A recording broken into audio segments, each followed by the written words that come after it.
Welcome back to Background Historian. Before we continue our journey, take a moment to settle into a comfortable place, breathe deeply, and let the quiet of the evening surround you. This series is a gentle walk through the long, rich history of the Native American nations of North America. Each chapter drifts softly across time, exploring the landscapes, languages, traditions, and lifeways of the many peoples who shaped this continent long before written records.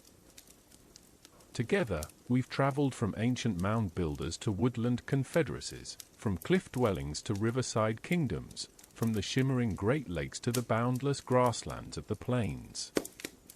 Along the way, we've listened to stories carried by wind, learned from seasonal rhythms, and felt the stillness of starlit nights over ancestral homelands. As we move into the next chapters, let your mind relax. Let the past unfold gently, like a campfire story told beneath a peaceful sky. You are simply a quiet guest here, listening with respect, drifting deeper into rest as the journey continues. Part 1. Before time had a name, the first peoples of North America. Before stories were carved into wood or painted on hides, before the sound of drums echoed across plains, before the great rivers carried canoes of birch and cedar, there were people who walked across a world colder than any we know today. They walked beneath skies lit by unfamiliar constellations, following herds across frozen ground, guided by instincts honed over generations, shaped by patience, endurance, and quiet wisdom. This is the earliest chapter of the story of the first peoples of North America. It begins long before the rise of cities, long before written chronicles, long before borders and nations. It begins during an age when the northern world was locked in ice, when enormous animals roamed the tundra, and when small, resilient human groups sought warmth, food, and a future. Tonight, we go on that journey gently and slowly, as if walking alongside them across a calm, frozen landscape. Allow the rhythm of this chapter to settle around you like a soft blanket. Let each word drift like snow falling across an endless plain. Breathe deeply, and ease into the quiet beginning of a story thousands of years old. The world of ice, a landscape of quiet vastness. At the end of the last ice age, the northern half of the earth was wrapped in a cold embrace. Great sheets of ice stretched across the continent, as tall as mountains and as unmoving as stone. The wind blew across them in long, sweeping breaths, creating a world that felt immense, still, and untouched. To the south of these immense glaciers, the land opened into tundra and grassland. Moss, hardy shrubs, and ancient wildflowers grew in the brief, gentle summers. Herds of mammoth, caribou, musk ox, and prehistoric horses grazed across the open plains. Their slow, deliberate movement stirred the silence. This was the world the first peoples encountered. And they did not enter it suddenly.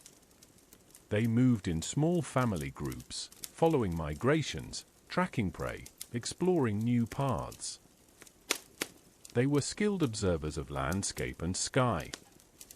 Their knowledge of weather, plants, and patterns of movement guided them as surely as any map. When we imagine these early ancestors, it is important not to see them as lost wanderers, but as deeply knowledgeable people whose survival rested on generations of learning, sharing, and memory. Crossing a land without borders. You may have heard of the Bering Land Bridge, a vast stretch of land that once connected what is now Siberia to what is now Alaska. It was not a narrow walkway or a thin strip of land. It was a broad expanse wider than many modern countries, covered in grasslands and dotted with lakes. Scientists call it Beringia. Across this region, people moved slowly, following herds and seasonal patterns. Some stayed in Beringia for generations, making homes in sheltered valleys and hunting along river banks. Others continued gradually east and south, entering what would eventually become the North American continent. There were no borders, no lines drawn on maps, no divisions between regions. There was only land stretching farther than the eye could see, and the quiet determination of families moving together. Life in small communities. In this early world, people lived in small bands, often made up of extended families. They built shelters suited to the climate, sometimes framed with bone and covered with hides, sometimes dug partly into the earth for warmth, sometimes made from wood gathered from riverbanks. Their tools were shaped from stone, bone, ivory, and wood. These tools were created with skill and care. Knappers chipped stone with delicate precision. Hunters crafted spear points and throwing weapons capable of bringing down enormous animals. Gatherers collected plants, roots, seeds, and berries, preserving knowledge of their uses. Communication was rich. People shared stories around fires. They taught children through example. Knowledge moved from elders to youth in gentle, patient ways. Even without written language, nothing was forgotten.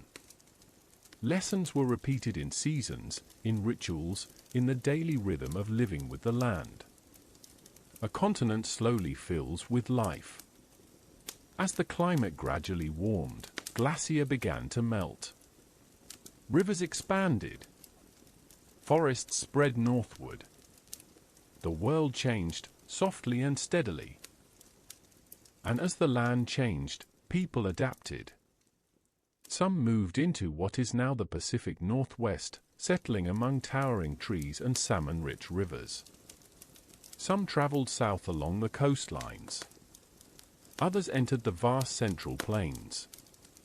Still others moved toward the Atlantic coastline, following rivers that would one day border powerful nations. Over thousands of years, small migrating groups grew into distinct cultures. They learned to fish in deep lakes, to farm fertile valleys, to navigate dense forests, to follow buffalo herds across open grasslands. They were shaped by the landscapes they entered, and they shaped those landscapes in return. Every region gave rise to unique technologies, beliefs, stories, and forms of community. None of these developments happened in a single moment. They unfolded slowly, quietly, with the rhythm of seasons and generations. The deep time of human presence. When we speak about Native American histories, we often begin too late. Many people imagine them appearing near the time of European arrival. But the truth is far older, far deeper, and far more beautiful. Native peoples lived on this continent for thousands upon thousands of years before Europeans ever glimpsed the horizon of the Atlantic. They witnessed the melting of glacier. They watched new forests spread. They adapted to climates that no longer exist today.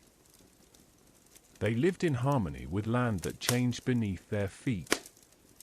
Their cultures did not emerge suddenly. They developed across immense spans of time.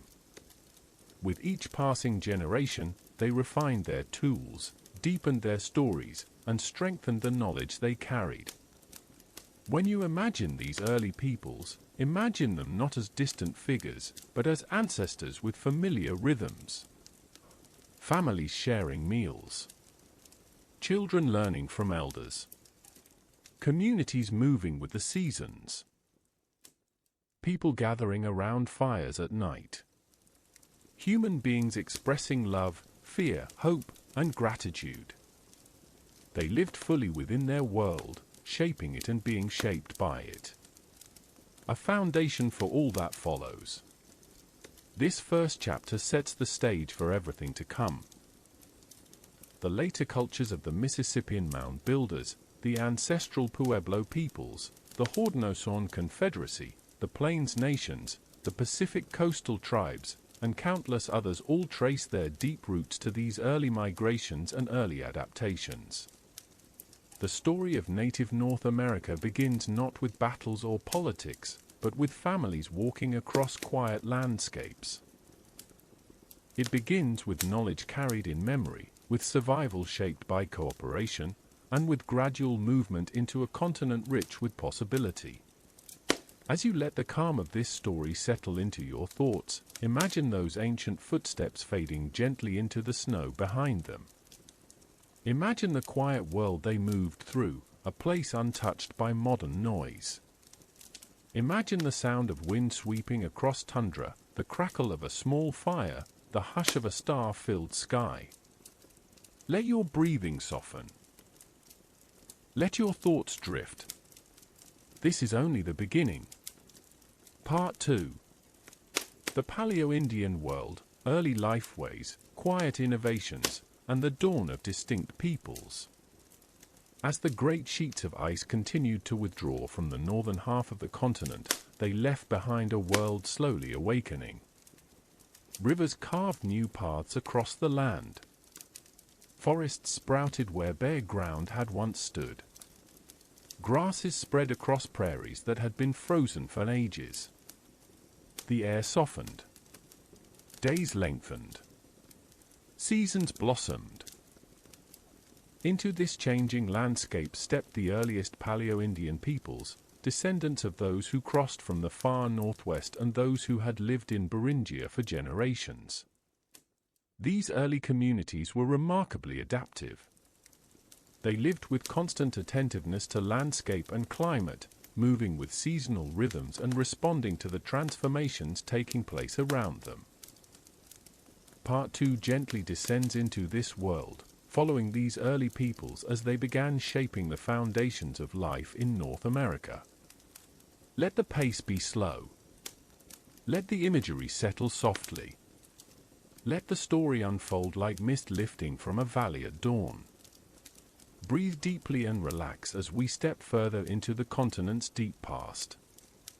A changing continent, a changing people. With the retreat of the glacier, enormous regions of the continent opened for habitation. What had once been walls of ice became sweeping plains, lush valleys, and sparkling lakes. The environment did not change overnight. It shifted slowly, generation by generation, in patterns so gradual that only the most patient observers would detect them. The Paleo-Indian peoples were those observers. They watched the land with unwavering attention. They noticed when a herd's migration path shifted a few miles east. They recognized when berries ripened earlier in the season than the year before. They saw when winter winds arrived with new patterns. Their knowledge was neither accidental nor primitive. It was refined through careful study of the natural world, passed from elders to youth through spoken memory, gesture, and intimate practice. Communities moved through the continent like water flowing around stones, always adjusting, always observing, always learning. Communities on the move. Mobility as a way of life. In this early era, populations were small. A band might include several families traveling together, linked by kinship, shared knowledge, and mutual care. They moved with the seasons, following herds of mammoth, bison, or mastodon, visiting known gathering sites for nuts, seeds, and roots, fishing in rivers swollen with spring melt, sheltering in valleys during harsh winters. Movement became a gentle rhythm rather than a burden. People traveled lightly, carrying what they needed and crafting what they lacked from surrounding materials. Shelters differed depending on region. Hide-covered frames on the plains. Temporary brush structures near rivers. Stone overhangs in mountainous regions. Simple wooden frameworks in forested areas.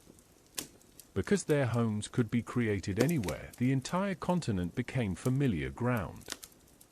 Tools of precision and grace. Among the most iconic creations of Paleo-Indian peoples are their stone tools. These were not rough or clumsy but exquisite examples of craftsmanship. The famous fluted spear points, often known today as Clovis points, were shaped with incredible skill. Knappers chipped stone carefully, removing flakes in controlled strikes to create symmetrical, razor-sharp blades. Many points were made from cherts, obsidian, jasper, or quartzite, materials chosen for their strength and flaking qualities. The fluting technique, which removed a long channel flake from the base of the point, required delicacy, understanding of stone structure, steady hands, deep experience. These tools were attached to shafts to create effective hunting weapons. The artistry was remarkable. Each point represented knowledge carried by generations. But stone was not the only material used. Bone, ivory, antler, and wood were shaped into needles, scrapers, fishing tools, digging implements, ceremonial objects. These people were engineers of necessity and artisans of survival. Hunting the great animals. Paleo-Indian peoples lived during a period when enormous animals roamed the land. Some were familiar in form, such as ancient bison. Others, like mammoths and mastodons, have no modern equivalent. Hunting these animals required teamwork and strategy. Elders taught younger members how to read tracks, understand wind direction, and anticipate movement. Hunters worked cooperatively, often guiding animals toward natural barriers or areas where the terrain gave them an advantage.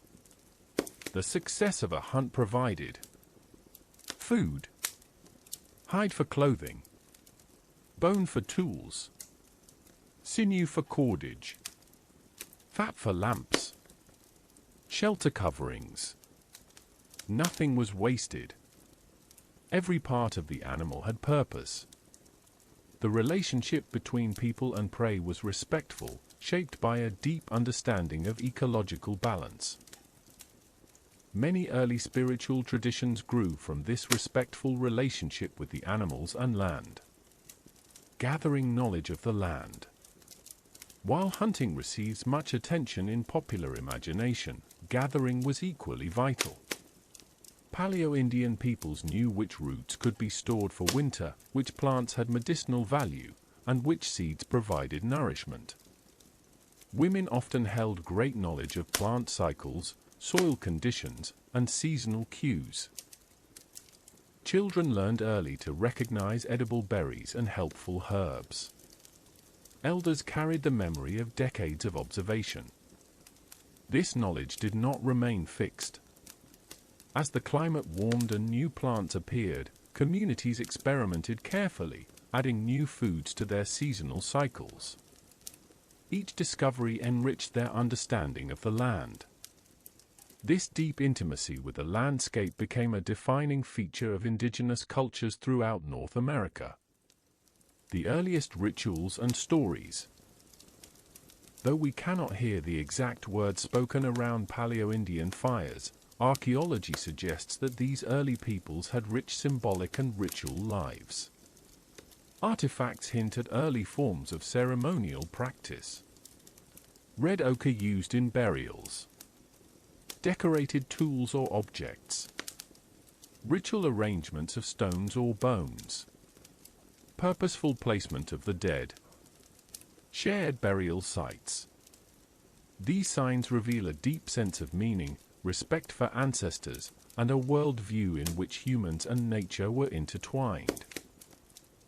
Stories likely grew from their experiences with landscape, animals, sky, and the cycles of life.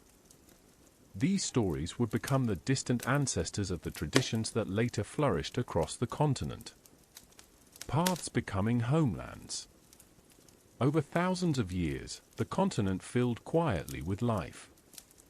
Groups settled into regions that matched their needs and traditions. The first hints of distinct cultural regions emerged. Ancient ancestors of the Mississippian mound builders in the east. Predecessors of the ancestral Pueblo peoples in the southwest. Early inhabitants of the Great Plains. Early foragers and fishers in California. Ancestors of Arctic and Subarctic peoples migrating north. Early communities of the Great Basin and Plateau. This gradual specialization laid the groundwork for the rich cultural diversity that would later define native North America. A sleep-soft ending, the glow of a fire on the Paleo-Indian night. Imagine a small group of Paleo-Indian families settling near a riverbank at dusk. The sky turns shades of violet and blue as the last light fades behind distant hills. A small fire glows at the camp center. Sparks rise gently into the darkening air. Children lean close, listening to an elder describe the movement of stars or the path of animals they will seek tomorrow. The river flows quietly beside them, steady and calm.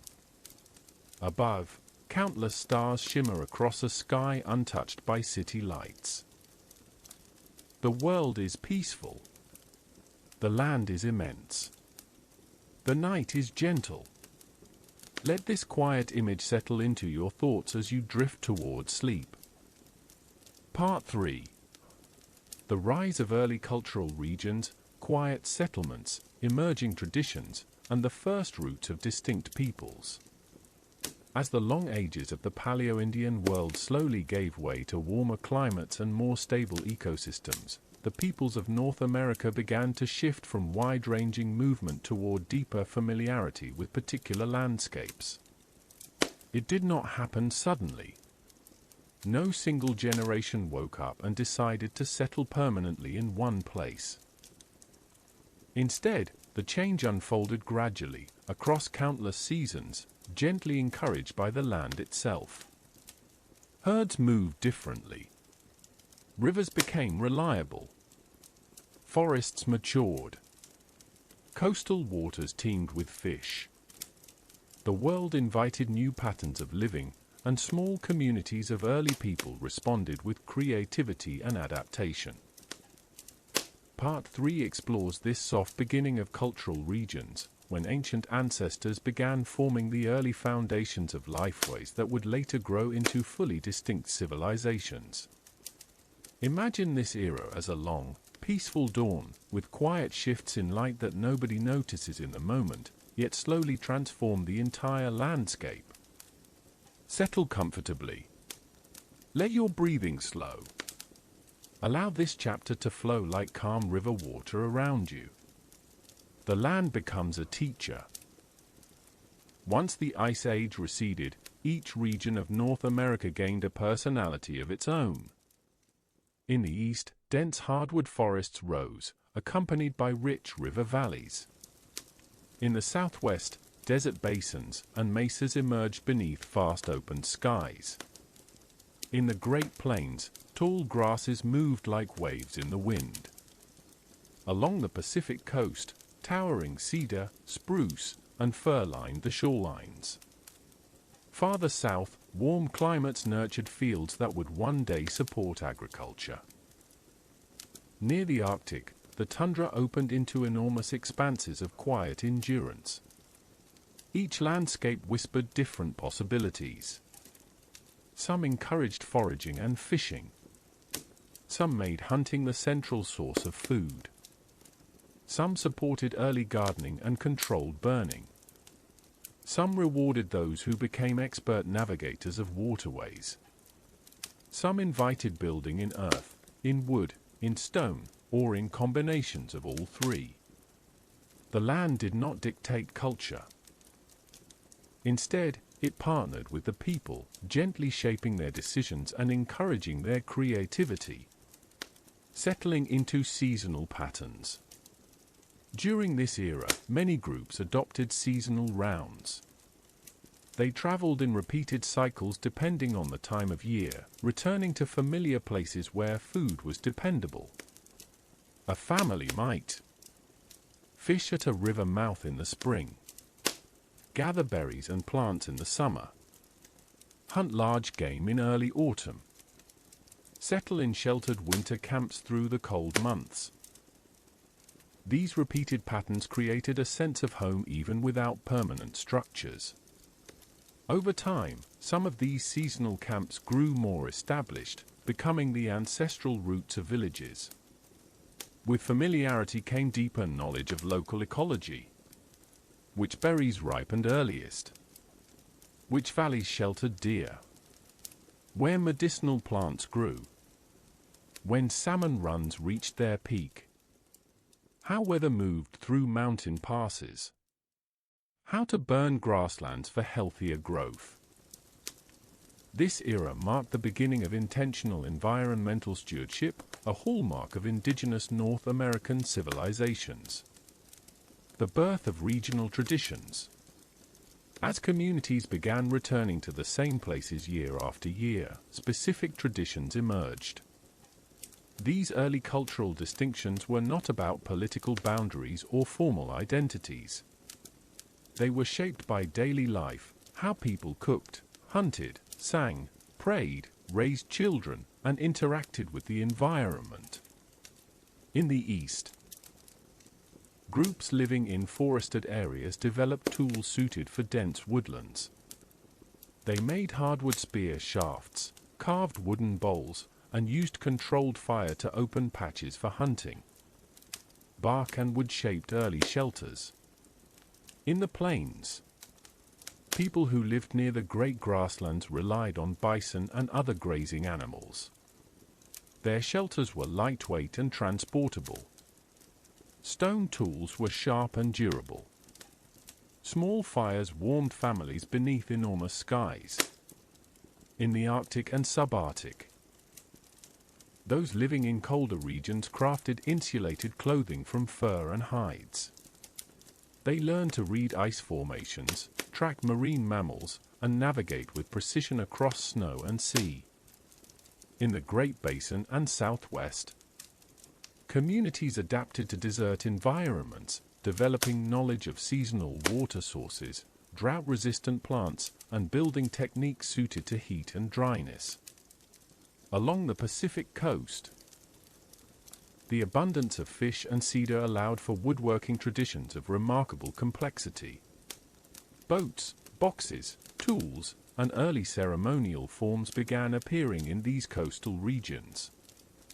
These early patterns would later blossom into the fully developed cultural regions recognized by anthropologists today. Fire, water, and stone, early technologies. As people became more familiar with their homelands, their tools and techniques grew increasingly specialized. Fire management.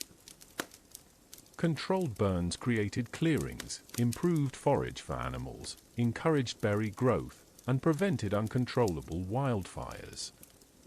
Fire became a deliberate instrument of stewardship.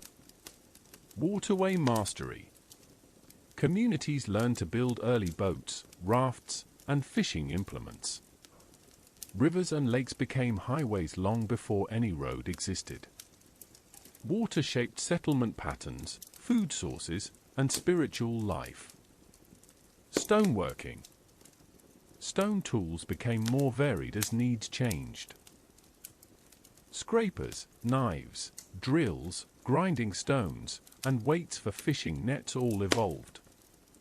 People used local stone types suited to their regions. These advancements were not sudden leaps. They were slow refinements passed through generations, shaped by patience, experimentation, and learning from the land. The earliest hints of agriculture.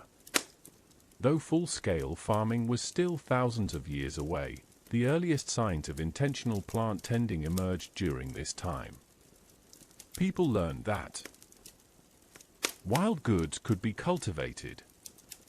Certain native grasses produced seeds worth gathering. Plants grew stronger when old stalks were cleared. Burned fields produced richer soil. This was the beginning of a long, quiet transition toward agriculture in some regions, though many peoples would remain hunter-gatherers with profound expertise in their ecosystems. There was no better or worse path. Every adaptation matched the needs of the land, ceremony, and the connected world. As communities became more rooted in their landscapes, early ceremonial traditions deepened. People expressed gratitude to the land, to animals, to ancestors, and to the cycles that sustained them. These ceremonies were likely humble. Songs sung at the beginning of hunting seasons. Offerings placed near rivers or trees. Storytelling around fires. Dances marking solstices or migrations. Simple carvings or pigments for symbolic meaning. We do not know the exact words of these ceremonies, but the archaeological evidence suggests a growing spiritual life connected intimately to place. Over centuries, these early expressions of gratitude would evolve into the rich ceremonial traditions known among later tribal nations. Communities growing slowly larger. With steady food sources and deeper familiarity with land, some groups began forming larger seasonal gatherings. Extended families met with distant relatives. Trade began to emerge. Stories and knowledge were shared across communities.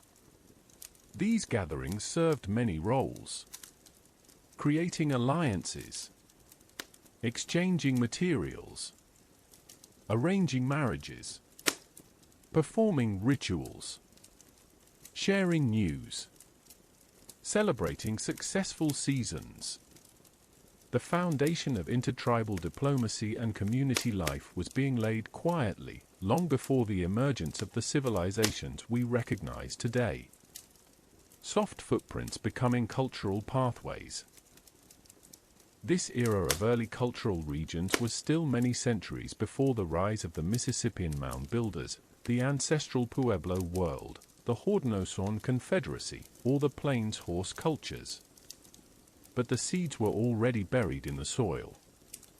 Every seasonal round, every early gathering, every adaptation to the land, every ritual offering, every piece of knowledge taught to a child.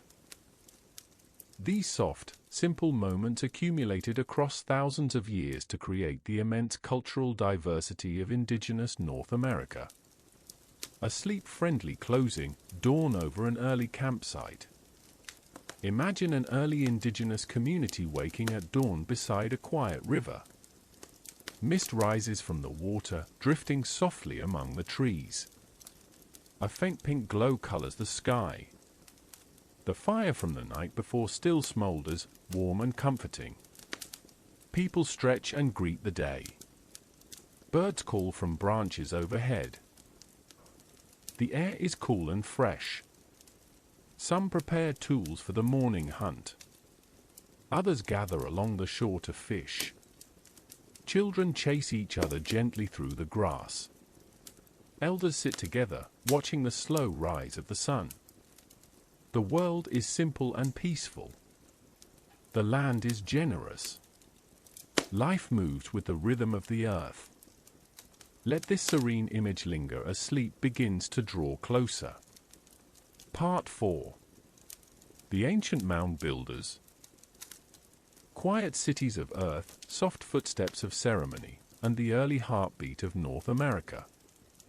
As centuries turned softly over the land, the early cultural regions of North America began to deepen and settle. Generations passed like slow-moving rivers. Small communities grew familiar with valleys, riverbeds, forests, and coastlines.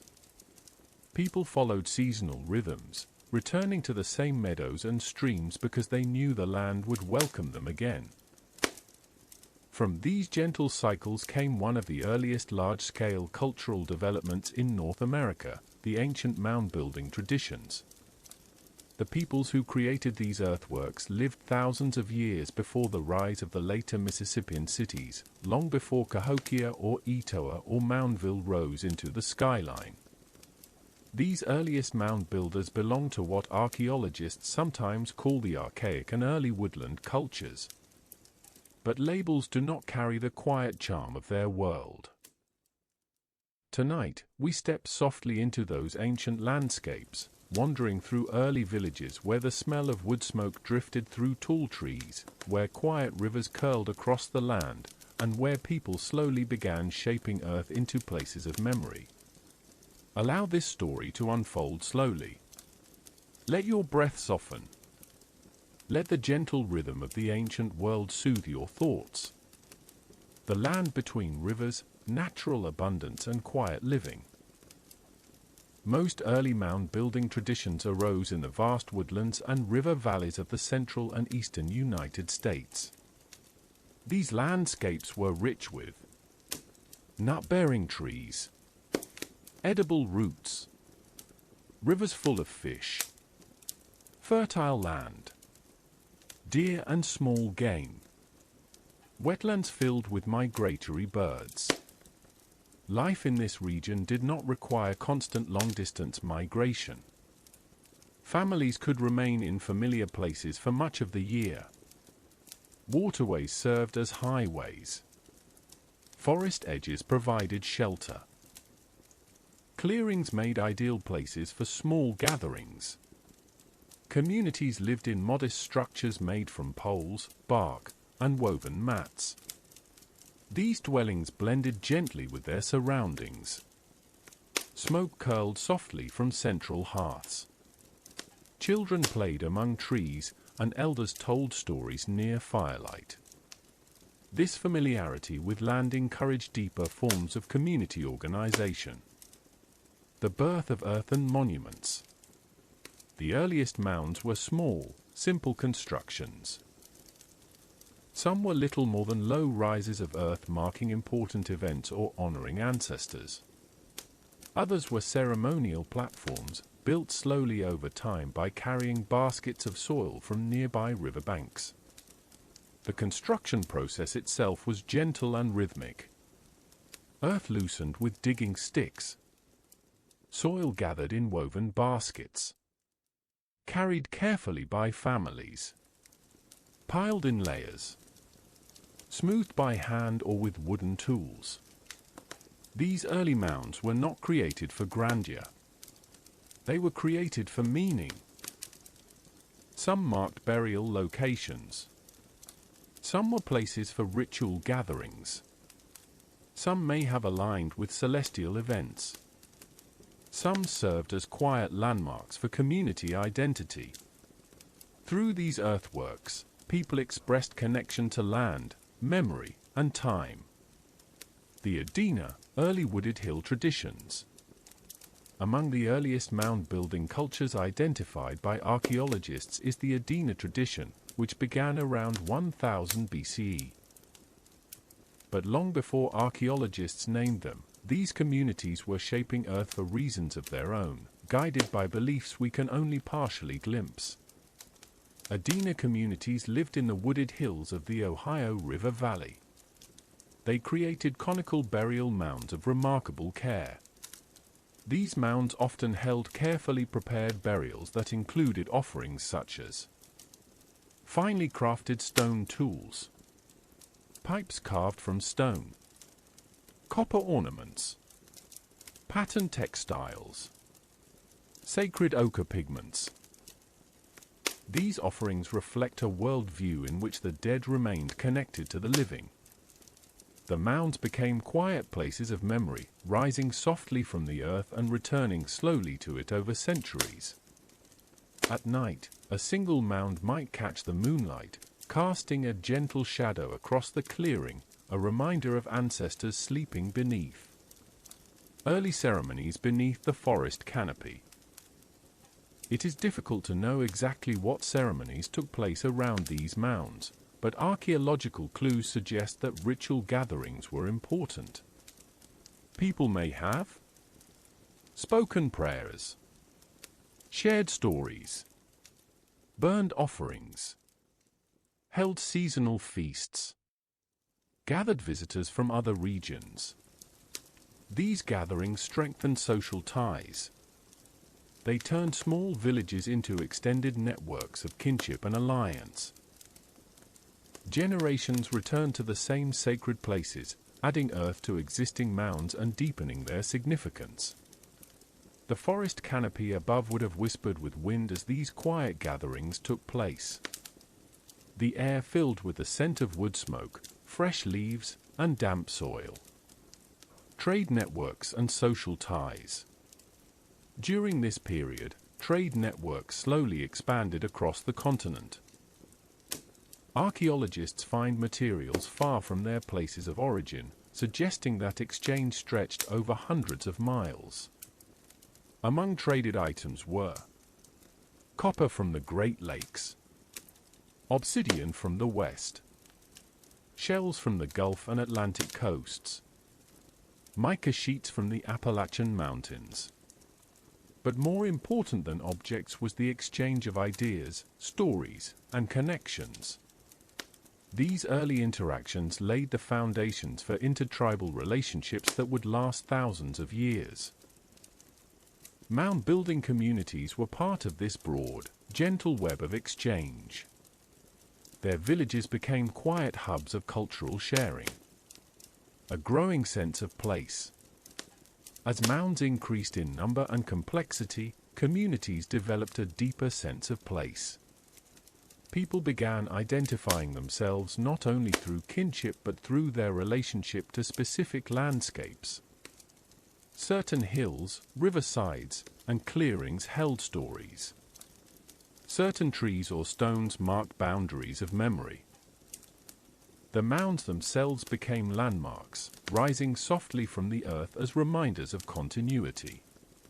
This strong connection to place is one of the most enduring characteristics of Native American cultures. Even as peoples moved, shifted, or adapted over centuries, their ties to land remained central to their identity. Early woodland life, calm, cyclical, and rooted in community. The era of the early mound builders corresponded with what archaeologists call the early woodland period. Life in this time was characterized by cyclical patterns rather than dramatic changes. Communities lived in well-known areas, practiced seasonal hunting and gathering, gradually adopted early forms of horticulture, created pottery of increasing complexity, deepened trade networks, built ritual mounds, shared stories across generations. Their world was stable, though never static. It evolved gently, like the slow growth of a tree or the shifting of river currents. The soft beginnings of larger societies. Though the Adena and other early mound-building peoples lived in relatively small villages, their cultural influence was significant. Over centuries, these early traditions expanded and evolved into more complex ceremonial centers. The later Hopewell culture, which will appear in a future chapter, inherited many of these early practices and transformed them into networks of immense scale, connecting regions thousands of miles apart. But all of that began here, in this quiet era, with simple mounds built by patient hands. A sleep-soft closing, moonlight on an ancient mound. Imagine an evening thousands of years ago in a wooded valley. A small fire burns near a conical mound, its glow lighting the trunks of surrounding trees. Families rest nearby, wrapped in woven blankets. Elders sit together, speaking softly about ancestors and the land's gifts. The air is cool. The river murmurs beyond the trees. Fireflies drift lazily through the clearing. Above, the moon shines gently on the mound, its surface smooth and quiet, holding memories of generations. The world is peaceful. Time moves slowly. The land listens. Let this tranquil image stay with you as you drift deeper into rest. Part 5. The Hopewell Horizon, Pathways of Quiet Exchange, Ceremonial Earthworks, and the Soft Rise of a Continental Network. By the time the earliest mound-building traditions had taken root in the eastern regions of North America, generations had lived and died beneath the shelter of tall forests, beside wide rivers, and within the gentle curve of earthen mounds that marked the presence of ancestors. These early mound-building communities had shaped not only their landscapes but also the foundations of shared cultural traditions that reached far beyond any single village. Out of these foundations, beginning around 100 BCE, emerged what archaeologists now call the Hopewell tradition. But the people themselves were not a single tribe or nation. Instead, Hopewell refers to a wide cultural blossoming, a horizon of shared ideas, artistry, spirituality, and long-distance interaction. This was a world of quiet connections stretching across thousands of miles, a world where rivers carried stories, and ancient woods echoed with ceremonies whose meanings are only faintly visible today.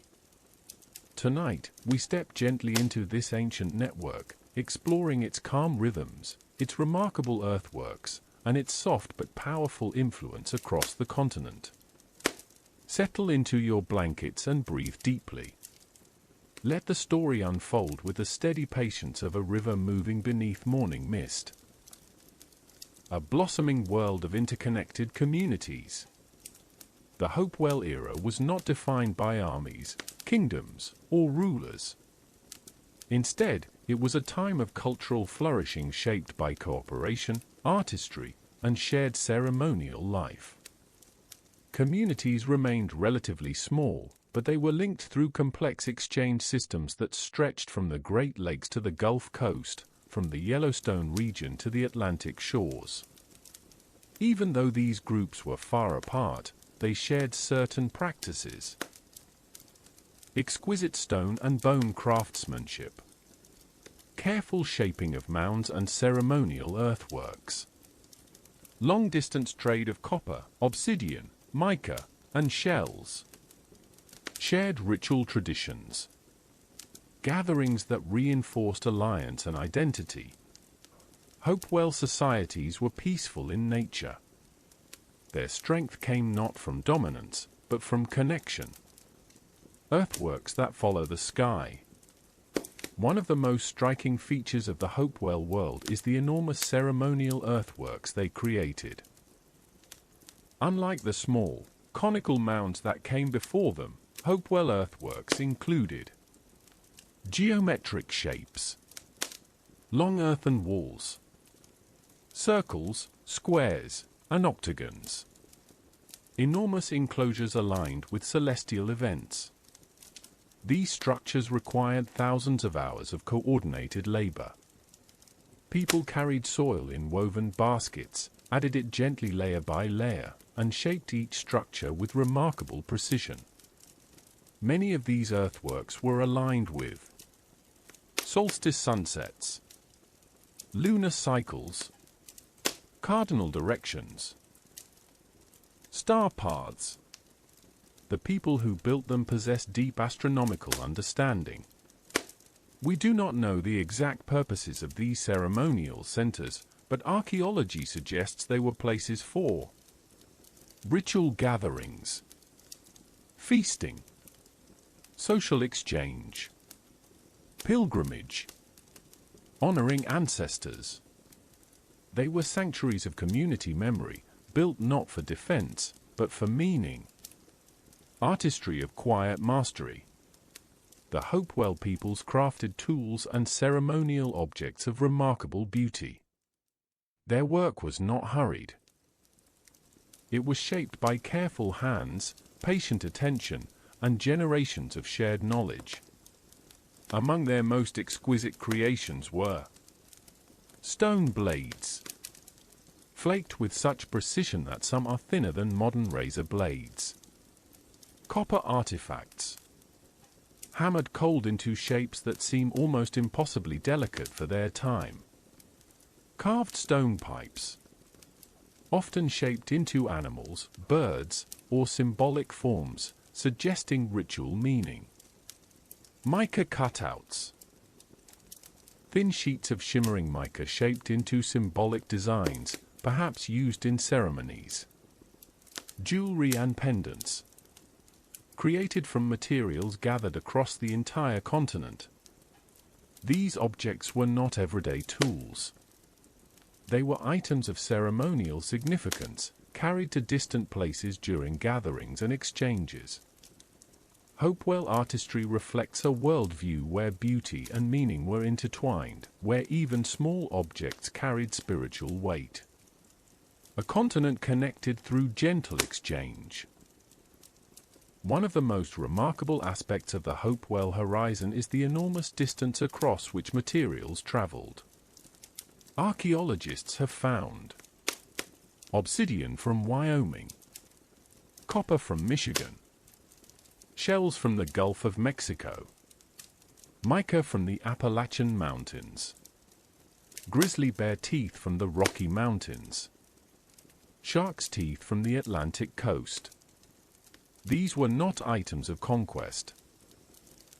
They were offerings, gifts, symbols of alliance, pieces of a larger ceremonial world that connected diverse peoples who may never have met, but who shared a common spiritual landscape. Trade routes were not roads in the modern sense. They were waterways, forest paths, and ancient trails worn smooth by generations of travelers. Imagine quiet canoes moving down a wide river, carrying goods wrapped in woven mats. Or groups walking along ridgelines, pausing to watch the sunset over valleys filled with mist. These were journeys of purpose and meaning. Villages of woodland life. Despite the grandeur of their ceremonial centers, Hopewell peoples lived in small, modest villages scattered along river valleys and forest edges. Daily life included tending small gardens of squash and early domestic plants, hunting deer, turkey, and other woodland game, gathering nuts, berries, and wild roots, fishing with weirs and nets, crafting pottery, caring for elders and children. Their homes were often circular or oval, made from wooden frames covered with bark or woven mats. Within the towns or nearby clearings, people came together for storytelling, ritual events, and communal meals. Life was peaceful, rhythmic, and tied to the turning of the seasons. Ceremony at the heart of community. The Hopewell world appears to have been deeply ceremonial. Earthworks were not defended. Villages were not fortified. Instead, communities seemed oriented toward ritual gathering and spiritual practice. Ceremonies might have included honoring ancestors, marking seasonal transitions, healing rituals, gatherings that united distant communities, offerings of objects, food, or symbolic items, processions along earthen pathways. Many ceremonial structures were rebuilt over generations, suggesting continuity of belief and memory. Imagine people gathering at dusk around a fire near a great circular earthwork. The air cool. The stars bright. The sound of drums or gentle singing drifting through the forest. Offerings placed in earth or fire. Families standing close, sharing stories of ancestors and the land. These ceremonies shaped identity, belonging, and cosmic connection. The quiet dimming of the Hopewell world. By around 500 CE, the Hopewell tradition began fading. Not in a single moment, nor through violence or collapse. Instead, communities gradually shifted their practices. Trade routes quieted. Grand earthworks stopped being built. Ritual life changed shape. This transition was natural and gentle, part of the continent's long cycles of cultural renewal. The descendants of Hopewell became ancestors of later woodland peoples, whose own traditions would evolve in new directions. Nothing was lost. Everything became part of the long, unfolding story of Indigenous North America. A sleep-soft ending, firelight beside a great earthwork. Imagine a large circular clearing beneath the canopy of an ancient forest. A broad earthen wall rises around the edge, glowing softly in moonlight. At the center burns a ceremonial fire. People sit in quiet circles, wrapped in woven garments, their faces lit by gentle orange glow. The air is cool. The night is still. Stars drift across the sky as if listening. Somewhere in the distance, a river murmurs. A soft chant begins, low and calming, carrying memories across the night. This peaceful moment, held gently between earth and sky, echoes through centuries. Let it linger with you as sleep begins to arrive. Part 6. The ancestral Pueblo world, quiet stone villages, desert skies, and the first great architecture of the Southwest. As the Hopewell world flourished in the woodlands of the East, another ancient and remarkable cultural dawn was rising far to the southwest, in a land shaped by mesas, sandstone cliffs, deep canyons, and a sun that warmed the earth with gentle persistence. This region, stretching across what is now the Four Corners area of the United States, would become home to one of the most enduring and visually striking ancient traditions in North America, the ancestral Pueblo world. Long before names like Pueblo, Anasazi, or Chaco Canyon existed, small communities lived among desert basins, piñon forests, and winding canyons. They watched the movement of the sun across stone walls. They gathered water from seasonal streams. They built shelters fitted to the land with careful intention.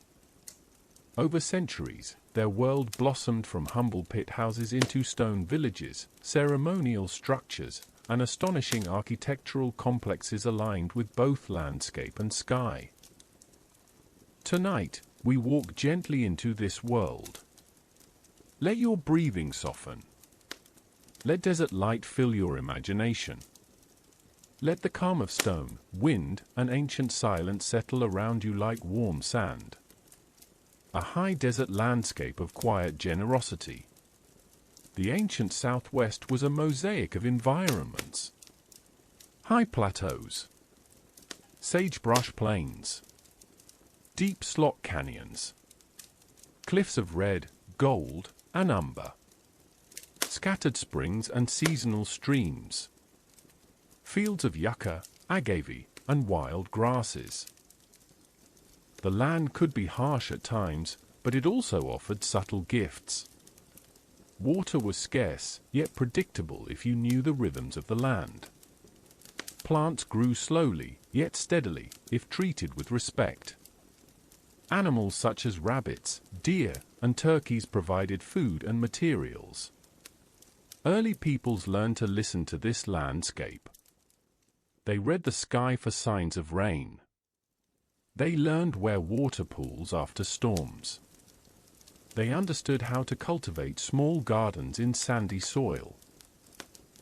Their lives blended patience with skill, observation with reverence.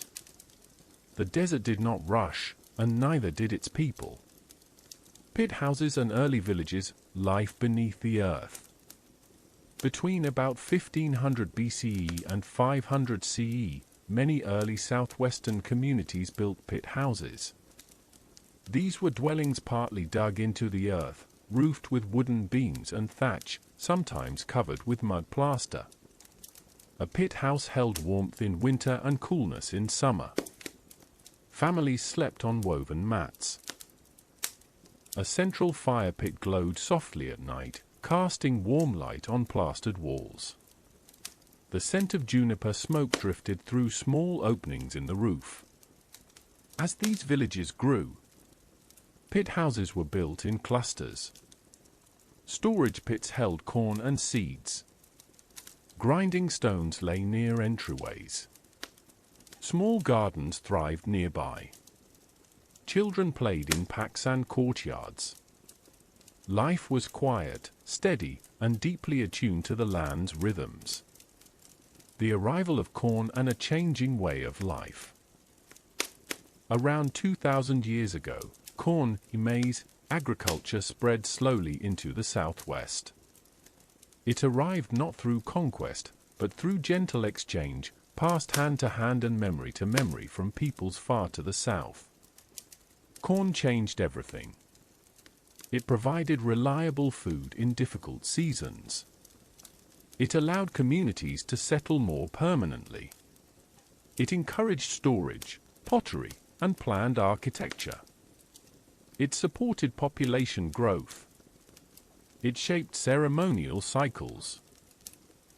Agriculture was practiced carefully, with deep respect for seasonal rainfall. People built check dams, terraces, and small irrigation features to help guide water to their fields. The land, the people, and the plant became intertwined. The rise of basket-maker traditions. Archaeologists call one early era the basket-maker period, named for the extraordinary textiles created by early ancestral Pueblo peoples. Their baskets were tightly woven, often waterproofed, decorated with simple geometric designs, used for storage, cooking, and ceremony. These baskets were made with yucca fibers, willow, and other plants, woven meticulously by skilled hands. In the dim light of early morning, weavers sat beside their homes, shaping useful and beautiful containers with rhythmic movements. Basket-maker peoples also became expert hunters. They crafted feathered dart fletching, stone points, and throwing tools like the atlatl. Later, they would adopt the bow and arrow. Their world was one of quiet expertise. From earth to stone, the first above-ground villages. Between about 700 and 900 CE, ancestral Pueblo communities began building above-ground homes, often made from shaped sandstone blocks, wooden beams, mud mortar, plastered interiors. Villages grew larger and more structured. Rooms were arranged in rows or clusters. Storage spaces were built above ground. Open courtyards became places for gathering, storytelling, and daily work. The transition from pit houses to stone dwellings reflected increased population, growing ceremonial life, more reliable agriculture, stronger community identities. These early villages marked the beginning of a world that would later produce some of the continent's most famous ancient architecture. Kivas, circular sanctuaries of ceremony and memory. During this period, a new feature became central to Pueblo ceremonial life, the kiva. Kivas were circular, semi-subterranean structures built for ceremonies, storytelling, council meetings, rituals connected to seasons and ancestors. Inside a kiva, a fire pit glowed gently. Benches lined the walls. A roof supported by wooden beams let in faint light. A small opening symbolized a connection to the world below. Entering a kiva meant entering a space of memory and community. Songs, prayers, and rituals took place in their quiet interiors, echoing softly off plastered walls. Kivas embodied the idea that the past, present, and spiritual world were all connected. The great settlements, Chaco, Mesa Verde, and beyond. Though these places will each receive their own chapters later in the series, their roots begin during this era. Chaco Canyon would eventually become a hub of astronomy, trade, and monumental stone architecture. Mesa Verde would rise with multi-story cliff dwellings built high in sandstone alcoves. Kayenta, Galena, Mimbres, and other regions, would develop unique pottery, architecture, and ceremonial traditions. All of these were descendants of earlier pit house and basket maker communities.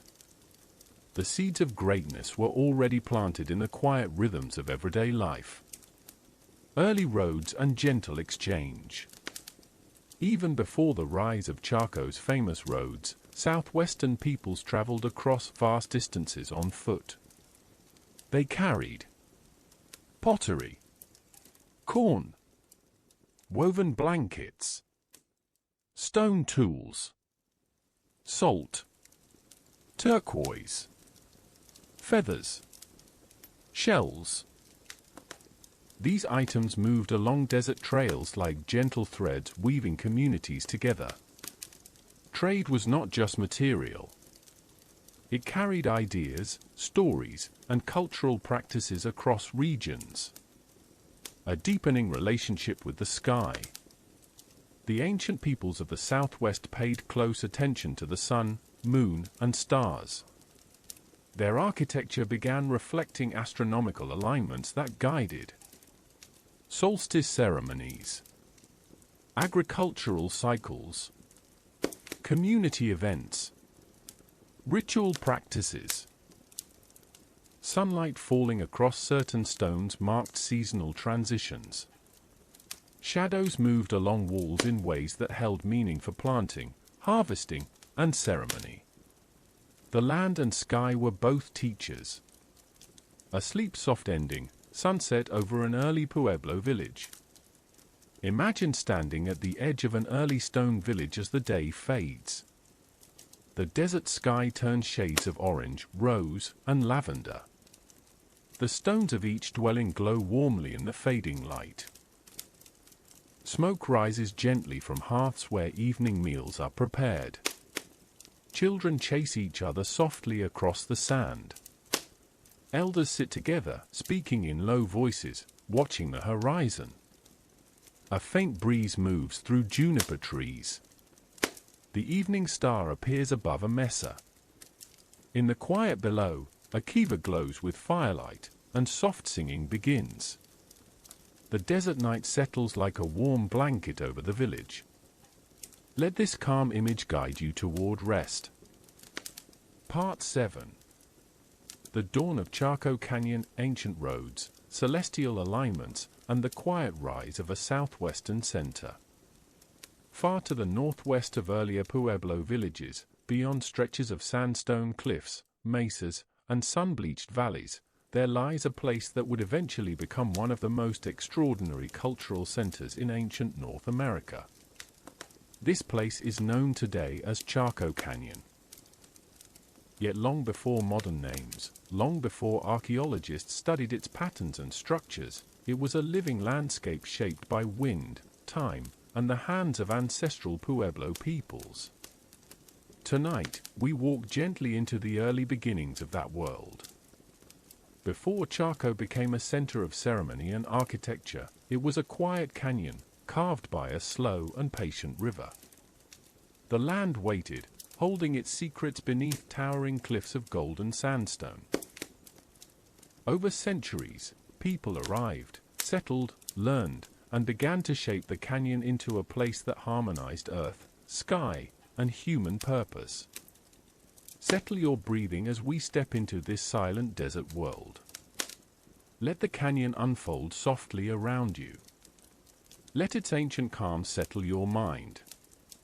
A canyon shaped by wind, sun, and erosion. Chaco Canyon sits in a region defined by contrast. The land is dry, yet summer storms sweep across the desert with sudden power, filling seasonal washes with rushing water. The cliffs are steep and dramatic, yet the canyon floor is flat and gentle. The days burn with sunlight, yet the nights cool quickly beneath the sweeping arc of the Milky Way. Before any great structures existed, people came to this canyon to hunt, to gather, and to rest. They discovered dependable water after rains, flat land suitable for small gardens, cliffs that offered shade, Sheltered alcoves. Quiet nights ideal for sky observation. The canyon was not lush. It did not offer easy abundance. But it offered something subtler and deeper. It offered possibility. Early farming families arrive. Between approximately 600 and 800 CE, small farming families began to settle at Chaco more consistently. They brought with them corn that had been carefully grown for generations, knowledge of desert agriculture, pottery traditions, weaving skills, rituals connected to seasons and ancestors. Life in the canyon began humbly. Families built modest pit houses near the river floodplain. They dug small irrigation features to help guide water to their fields. They stored corn and seeds in covered pits that stayed cool and dry. These early years created the foundation for something much larger. The people did not yet know how significant the canyon would become. Their days were simple. Tending corn, gathering wild foods, caring for children, preparing meals in outdoor hearths, telling stories beneath starlight. Yet in their quiet routines, a distinctive rhythm began to settle into the canyon. A growing sense of place. Over generations, families returned season after season. The canyon became familiar. Certain cliffs held meaning. Certain springs were remembered. The river, though small, carved a dependable presence through the land. People began building structures slightly larger and more carefully planned. The placement of dwellings followed patterns shaped by sunlight, wind direction, and seasonal needs. As the community grew, so did its ceremonial identity. Early kivas appeared. Ritual gatherings took shape. The canyon silence was occasionally broken by the soft pulse of communal celebrations. A feeling of rootedness, once fragile, began to deepen. The sky becomes a guide. One of the most remarkable aspects of Chaco Canyon is the way its people observe the sky. Long before the great architecture was built, early residents paid careful attention to solstice sunrise and sunset, lunar standstill cycles, star movements, shadow patterns along cliff faces. The canyon, with its steep stone walls, offered natural markers for these observations. Light beams filtered through gaps in rock. Shadows shifted across stone in predictable ways. Night after night, the people sat outside their homes, gazing upward. The desert sky revealed a sweep of stars so bright that even the faintest constellations shone clearly. These observations would later shape the placement and alignment of monumental structures. For now, they shaped understanding, ceremony, and the rhythm of life. The land teaches cooperation. Living in the high desert required cooperation. No single family could survive the unpredictable rainfall alone. Early Chaco residents repaired irrigation features together, shared water sources, exchanged pottery and tools, gathered in groups for hunts, relied on neighbors during drought years. This cooperation supported not only survival but cultural flourishing. The canyon began to attract people from surrounding regions, drawn by its rituals, gatherings, or simple kin connections. Each person who arrived added something new to the social fabric. A design on pottery, a story from another region, seeds from a different strain of corn, knowledge of weather patterns, a new weaving technique. These exchanges were subtle, almost invisible, yet they slowly transformed the canyon into a place of growing significance. The first signs of monumental architecture. Around 850 CE, something extraordinary began to happen. The people of Chaco Canyon started building larger structures than ever before. These were not random expansions or temporary dwellings. They were planned, aligned, and constructed with vision. The earliest great houses took shape as multi-room buildings, carefully positioned walls, straight alignments toward celestial events, thick masonry walls of sandstone blocks, central plazas for community gathering, subterranean kivas for ceremony. This architectural shift was gentle at first. A few rooms here, a small ceremonial structure there. But it signaled a new era. Chaco was becoming a center. A place where ideas converged. A place where architecture reflected purpose, learning, and shared identity.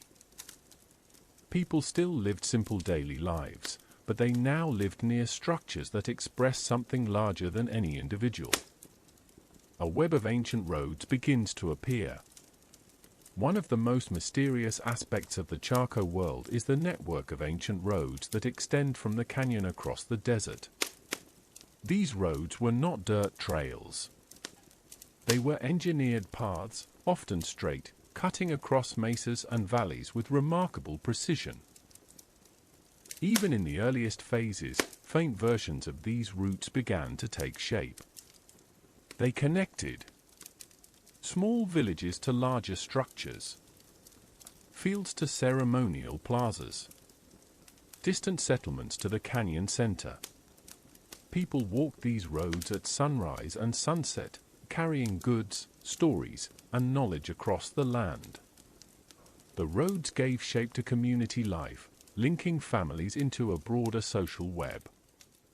They were not roads for conquest. They were paths of connection. Ceremony deepens its roots.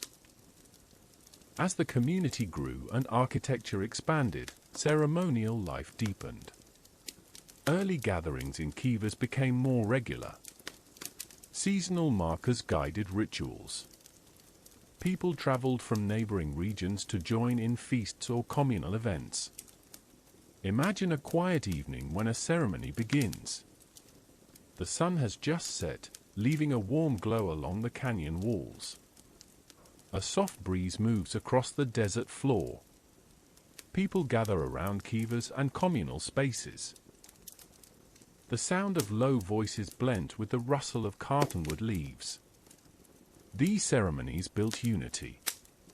They reinforced a shared sense of place. They shaped the identity of the canyon for centuries to come. A sleep-soft ending, moonlight in the canyon. Picture the canyon at night during these early centuries. The cliffs glow faintly under moonlight. The river is quiet. Small homes nestle near the canyon floor. A fire burns softly outside a dwelling, where a family finishes an evening meal. Above them, the stars stretch across the sky in gentle arcs. The night is deep, calm, and limitless. In the distance, a kiva glows with a warm, steady fire. The low sound of singing drifts through the canyon. It is peaceful, timeless, grounded. Let this quiet desert world guide you into rest. Part 8. The ancestral Pueblo Golden Age, Chaco's great houses, ceremonial roads, and the desert's quiet architecture of meaning. By the time the 9th and 10th centuries settled across the high desert, Chaco Canyon was no longer a simple cluster of pit houses and early villages. It had begun its transformation into one of the most sophisticated cultural centers in ancient North America. With each season, the canyon grew more intricate, more connected, and more deeply aligned with the rhythms of the sky and the land. Tonight, we continue walking through this world as it approaches its golden age. Stone walls rise around us. Great roads stretch across the desert. The sun and moon shape the architecture of an entire cultural horizon. And the people of Chaco, quiet, skilled, observant, create a place woven from ceremony, architecture, and community memory. Let your breath settle. Let the desert air warm your cheeks. Let the deep silence of Chaco guide your thoughts toward calmness as the story unfolds. The quiet genius of Chaco, architecture written in stone and light. Between roughly 900 and 1130 CE, Chaco Canyon experienced a period of remarkable architectural expansion. In this era, the people of the canyon built what archaeologists call the Great Houses, immense, multi-story structures crafted from sandstone blocks and timber hauled from miles away. These buildings were not simply homes. They were ceremonial centers, storage complexes, gathering places, and hubs of social life. Their design was deliberate, careful, and symbolic. Great houses were characterized by thick masonry walls that remained cool even in summer, perfectly shaped sandstone blocks fitted with surprising precision, hundreds of rooms arranged around open plazas, circular kivas placed both underground and above ground, alignment with the solstices and lunar cycles, careful placement along the canyon's axis. The people of Chaco did not build quickly. Every wall, every room, every alignment followed a plan. Their architecture reflected a worldview where community, ceremony, and cosmos worked in harmony. Pueblo Bonito, the heart of an ancient world. At the center of this golden age stood Pueblo Bonito, the largest and most iconic great house in the canyon. Its semicircular shape hugged the base of a cliff. Its walls rose in terrace stories, some reaching heights of 4 or 5 levels. Pueblo Bonito contained more than 600 rooms, dozens of kivas, beautifully aligned plazas, storerooms filled with pottery, foods, and ceremonial items, carefully engineered drainage features, a layout aligned with the cardinal directions. Imagine walking through Pueblo Bonito at its height. Stone walls tower above you. The sound of footsteps echoes softly through long, dim hallways. Light enters through narrow doorways. In shaded corners, pottery vessels sit neatly in rows. Somewhere, voices chant inside a kiva, their sound bouncing gently off plastered walls. The structure feels alive, as though it breathes with the people who built it. Pueblo Bonito was not a city in the modern sense. It was a ceremonial heart, a place visited by many, lived in by fewer, and remembered by all. Timber from afar, a labor of quiet devotion. One of the most astonishing features of Chaco architecture is the timber used to support upper floors and roofs. More than 200,000 wooden beams were incorporated into the great structures of the canyon. These trees came from forests 50 to 70 miles away, long distances across difficult terrain. Men and women traveled to distant mountains, places such as the Chuscar, Zuni, or San Mateo ranges, to cut down pines and firs. They carried the logs on foot, without wheels, without beasts of burden, without metal tools. This was not a matter of brute force. It was a matter of devotion. Every beam represented cooperation, shared belief, community effort, ritual significance, inter-village alliance. The wood carried stories. It connected the canyon to distant mountain landscapes. It symbolized a willingness to work for something larger than any single household. Roads that crossed the desert like silent lines of purpose. Chaco's ancient roads remain one of the greatest mysteries of the ancient Southwest. They were astonishingly straight, sometimes 30 feet wide, carved into bedrock, stretching for dozens of miles, aligned with ceremonial centers. Some roads connected great houses within the canyon. Others stretched outward, reaching distant settlements and regional communities. Scholars believe the roads served many purposes. 1. Ceremonial pathways. Used for ritual processions, seasonal gatherings, or pilgrimages.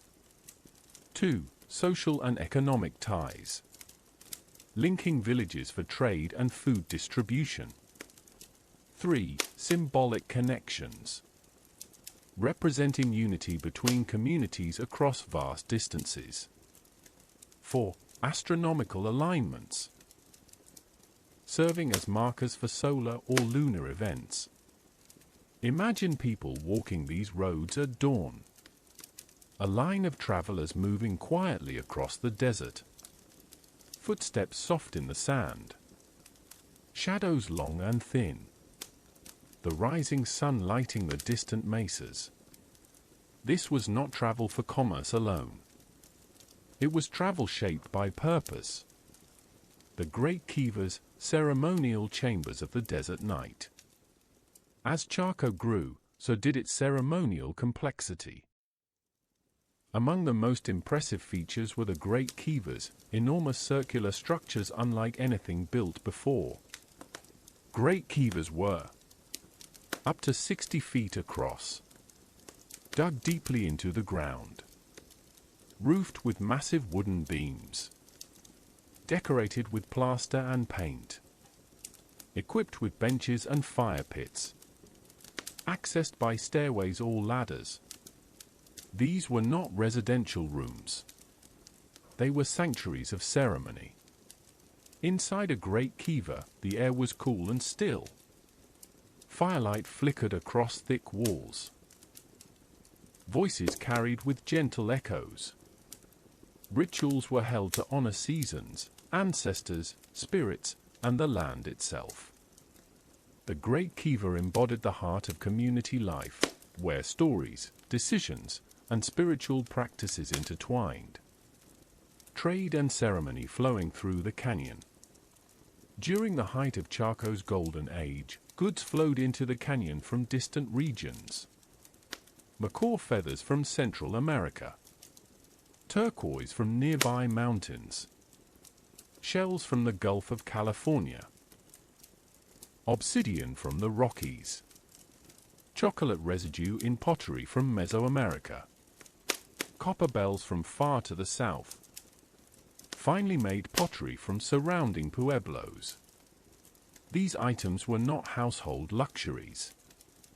They were ceremonial treasures, symbols of alliances, gifts for ritual leaders, offerings for community gatherings. Chaco was a ceremonial crossroads, not a city of armies or conquests. People came not to fight, but to connect. A social web spanning the four corners. By the mid-1000s, dozens of great houses dotted the region around Chaco. Some followed the canyon's architectural style very closely. Others blended local traditions with Chaco influence. Communities remained independent, yet interconnected. Families lived in small villages and hamlets, but visited Chaco for rituals, ceremonies, and seasonal events. Scholars often describe Chaco as a regional system, but another term fits more softly. A constellation. Each great house was a star. Each road a beam of light. Each village a cluster of stories. Together, they formed a constellation, a pattern visible across the land, guiding people through life. A sleep-soft ending, firelight in a great house plaza. Imagine Chaco Canyon during a quiet night around the year 1050. You stand in the plaza of a great house. The air is cool. The stones around you glow faintly under the moon. A fire burns softly in a corner of the plaza, its smoke rising gently into the sky. You hear distant singing. A low drumbeat. The murmur of wind across the canyon floor. Shadows flicker along the masonry walls. Somewhere beneath you, a great kiva holds a quiet ceremony. The sky stretches endlessly above, filled with stars. The canyon is peaceful, timeless, grounded. Let this image guide you gently into rest. Part 9. The Mesa Verde world, cliff dwellings, high villages, and the soft echo of life among stone and sky. As the golden age of Chaco Canyon spread across the Four Corners region, another lineage of ancestral Pueblo communities evolved quietly to the northeast, in the rugged mesas and deep sandstone canyons of what is now southwestern Colorado. These were high places where pine forests met open plateaus, and where canyon walls dropped sharply into winding streams far below. It was a landscape both dramatic and serene, filled with stone alcoves, juniper-scented breezes, and sweeping views of distant mountains.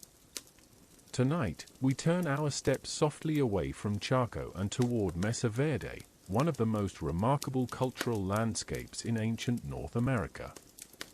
But long before the famous cliff dwellings emerged, this region held centuries of quiet settlement, gentle innovation, and deepening community life. Settle into a comfortable position. Feel your mind slow. Let the sandstone cliffs rise around you. Let the ancient calm of Mesa Verde settle into your breathing as this chapter unfolds. A landscape of canyons and plateaus. Mesa Verde is not a single mesa. It is a broad, elevated plateau cut by dozens of canyons, each one winding, tree-lined, and rich with seasonal springs. From the top of the mesa, one can see endless horizons, the snowy San Juan Mountains to the north, desert valleys to the south, forests stretching across the uplands. The environment offered a mix of pine and juniper forests, open meadows, fertile upland soils, canyon-bottom springs, wild plants for food and medicine, game animals such as deer, rabbits, and turkeys. The land was both rugged and generous. It required attentiveness, patience, and a willingness to learn its subtleties. And the people who lived here learned deeply. Early settlements, pit houses among the pines. The earliest Mesa Verde communities lived in pit houses similar to those found across the broader ancestral Pueblo world. These were structures partially dug into the earth, roofed with wooden beams and mud, warm in winter, cool through the summer heat. Families lived in small clusters near the mesa tops. They planted corn in open fields where sunlight was abundant. They stored seeds in covered pits, crafted pottery, and cooked meals in open-air hearths. Life was quiet. Days passed in gentle rhythms, grinding corn, weaving mats, tending crops, caring for children, repairing dwellings, gathering firewood, and honoring ancestors. In the evening, as pine shadows grew long, families rested around fires, exchanging stories and songs passed down through generations. A growing population and increasing village life. By the 900s and 1000 CE, Mesa Verde's population steadily increased. Families began gathering into larger villages, where they shared agricultural labor, ceremonial events, hunting activities, water sources, knowledge of weather and seasons. Villages included above-ground stone or adobe rooms, kivas used for ceremony and council, granaries built into sheltered cliffs, shared gathering spaces, pottery workshops. Architectural styles evolved. Masonry walls appeared with greater frequency. Rooms were built with more care and style. Pottery designs became more intricate. Social life grew richer and more interconnected. The people of Mesa Verde were not isolated. They interacted with communities across the region, trading goods, stories, and ceremonial knowledge. The land begins to shape architecture. Mesa Verde's canyon walls contain countless natural alcoves, large, shallow caves created by erosion. These alcoves offered natural shade, protection from wind, shelter from rain, stable temperature during winter, commanding views of the canyons below. At first, these alcoves were used for storage or seasonal refuge. Over time, families built small structures inside them, little rooms tucked beneath stone ceilings. These early experiments sowed the seeds for a major architectural shift in the centuries ahead. The land itself seemed to invite innovation. Kivas in Mesa Verde, the heartbeat of community life. Throughout the region, kivas remain central to ceremonial life. These circular, semi-subterranean structures carried deep cultural significance. They connected communities with ancestors, stories of emergence, and cycles of the natural world. A Mesa Verde kiva typically included a fire pit at its center, a ventilator opening, a bench circling the lower wall, roof beams supported by pilasters, a small opening symbolizing connection to ancestral realms. Inside, the air was cool. The light came from small flames. Echoes carried gently. Rituals, songs, prayers, and deliberations filled the space. Community identity lived in these rooms. The transition toward the cliffs. Around the mid-1100s, something remarkable began. People moved from mesatop villages into cliff alcoves, creating the iconic cliff dwellings that would later define Mesa Verde. This was not an abrupt migration. It was a gradual, intentional shift shaped by social organization, community cohesion, the appeal of sheltered alcoves, strategic access to water, defensive advantages, symbolic meaning, ancestral memory. As families moved into alcoves, they built multi-room complexes using sandstone blocks shaped with stone hammers. Mortar filled the spaces. Roofs were constructed with wooden beams covered in mud. Kivas were rebuilt beneath the shelter of stone ceilings. These cliff structures blended engineering, artistry, and cultural symbolism. Cliff Palace, Spruce Tree House, and the Great Villages.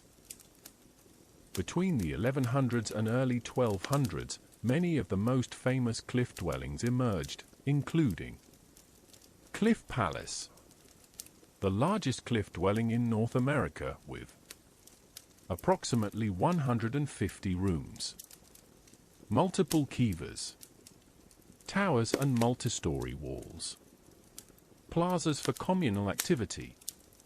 Its architecture and layout suggest it was a major social and ceremonial center.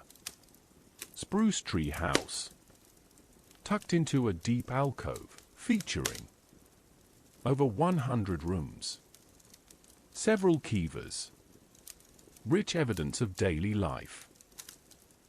Its setting is calm and intimate, a place of quiet domestic rhythms.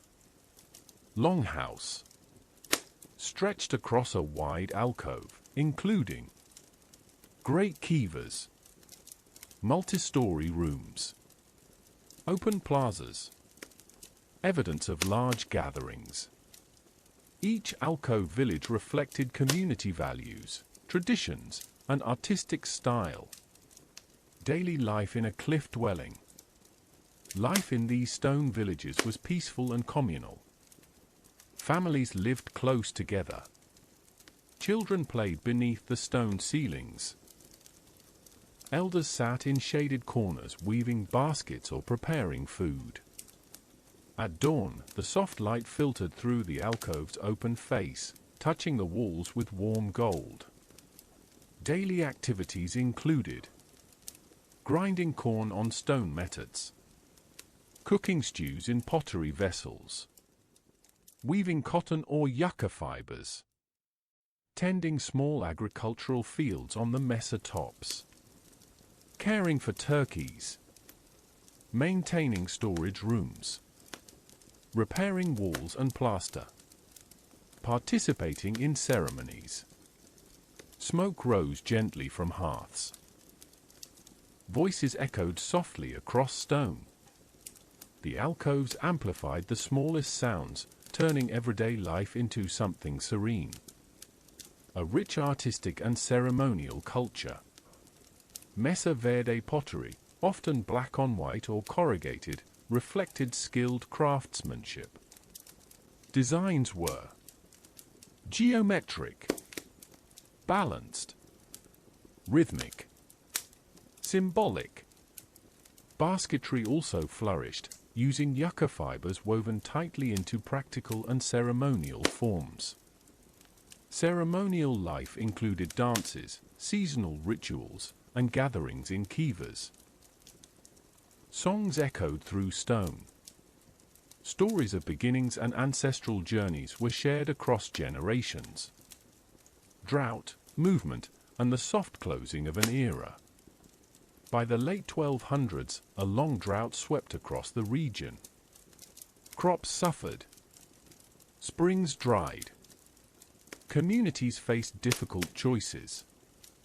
Yet the transition from the cliffs was not chaotic, it was gradual, thoughtful, and communal. Families began leaving Mesa Verde, moving south toward regions where water, fields, and trade networks remained reliable.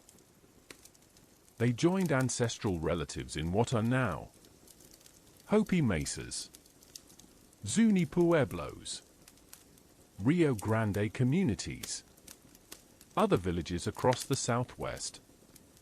The departure did not mark an end.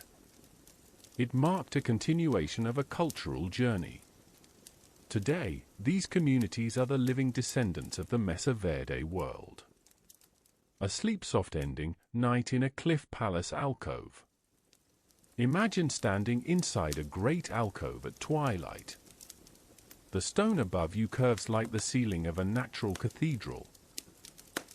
The last sunlight brushes the canyon walls outside with deep amber hues. Within the alcove, a soft wind moves through the rooms, carrying the scent of pine from the mesa top. A fire glows in a kiva below, its light flickering against plastered walls. The voices of families drift in the distance, gentle and low.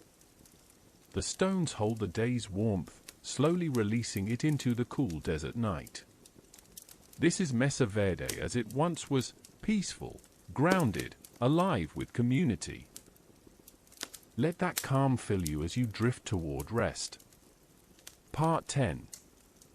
The Mississippi River Civilizations, Mound Builders of the East, Quiet Cities of Earth, and the Rise of Cahokia. As Mesa Verde's alcove villages thrived in the high desert and Chaco Canyon ceremonial centers reached their greatest heights, a very different world was unfolding far to the east, across the vast woodlands, river valleys, and wetlands surrounding the Mississippi River. Here, in a region defined by broad floodplains, fertile soils, and slow-moving waters, arose one of the most remarkable civilizations in ancient North America, one whose scale, complexity, and ceremonial life shaped the continent for centuries. This world was not built of cliffs and sandstone, but of earth, water, and forest. It was a world of tall mounds rising gently above flat river plains, of wooden palisades encircling great plazas, of communities gathering in vast ceremonial gatherings, and of cultures whose quiet sophistication shaped the social and spiritual fabric of much of the eastern continent. Tonight, we step softly into the world of the Mississippian mound builders, focusing especially on the rise of Cahokia, a city of earth and sky that once overlooked the Mississippi River like a sleeping giant. Take a slow breath. Imagine water moving gently beneath overhanging trees. Imagine warm summer air settling over a broad floodplain. The ancient world of the eastern river valleys opens before you, calm and vast. A fertile land at the heart of a continent. The Mississippi Valley offered a landscape very different from Chaco Canyon or Mesa Verde. Instead of desert cliffs, one found rich bottomlands, forests of oak, hickory, and maple, meandering river channels, wetlands alive with birds, fertile floodplains replenished each year, abundant fish and game. In this environment, small woodland communities had thrived for millennia, building conical mounds, practicing early forms of agriculture, and crafting pottery, tools, and ritual items. These communities were connected through trade, ceremony, and shared cultural landscapes. By around 800 to 900 CE, something new began to unfold. A cultural shift toward larger settlements, more elaborate ceremonies, and more intensive agriculture. The rise of corn agriculture and social transformation. Corn had reached the Mississippi Valley centuries earlier, but during the early medieval period, roughly the same time Chaco was flourishing, corn became a central staple of life. This shift brought significant changes. Fields expanded across fertile floodplains. Storage structures increased. Villages grew larger. Population density rose. Ritual life intensified. New leadership systems emerged. Corn was not just food. It was a cultural anchor, shaping seasonal rhythms, ceremonies, and community identity. The Mississippi Valley became a place where agriculture, spirituality, and social life intertwined. The emergence of Mississippian culture. The Mississippian cultural tradition emerged slowly, shaped by centuries of woodland innovations.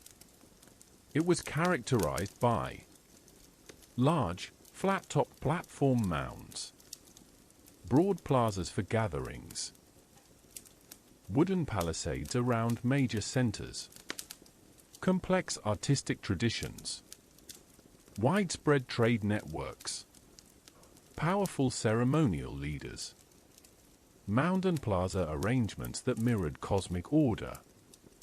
The Mississippian world was not a single empire. It was a constellation of towns, villages, and ceremonial centers spread across the Mississippi River Valley, the Ohio Valley, the Tennessee River region, the Southeast Woodlands, the Arkansas and Red River basins.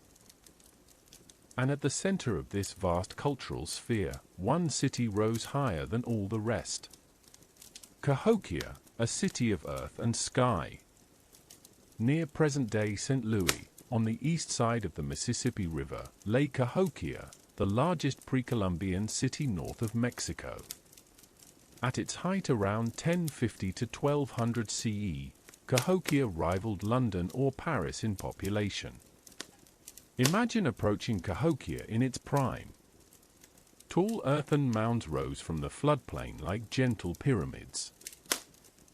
A great central plaza opened like a natural amphitheater. Wooden posts formed ceremonial circles aligned with the sun. Farms stretched across the land like patchwork. People moved along wide paths between neighborhoods. Boats glided silently along nearby channels. It was a city of earth and movement, ceremony and agriculture, community and celestial observation. Monk's Mound, the Great Earth Monument.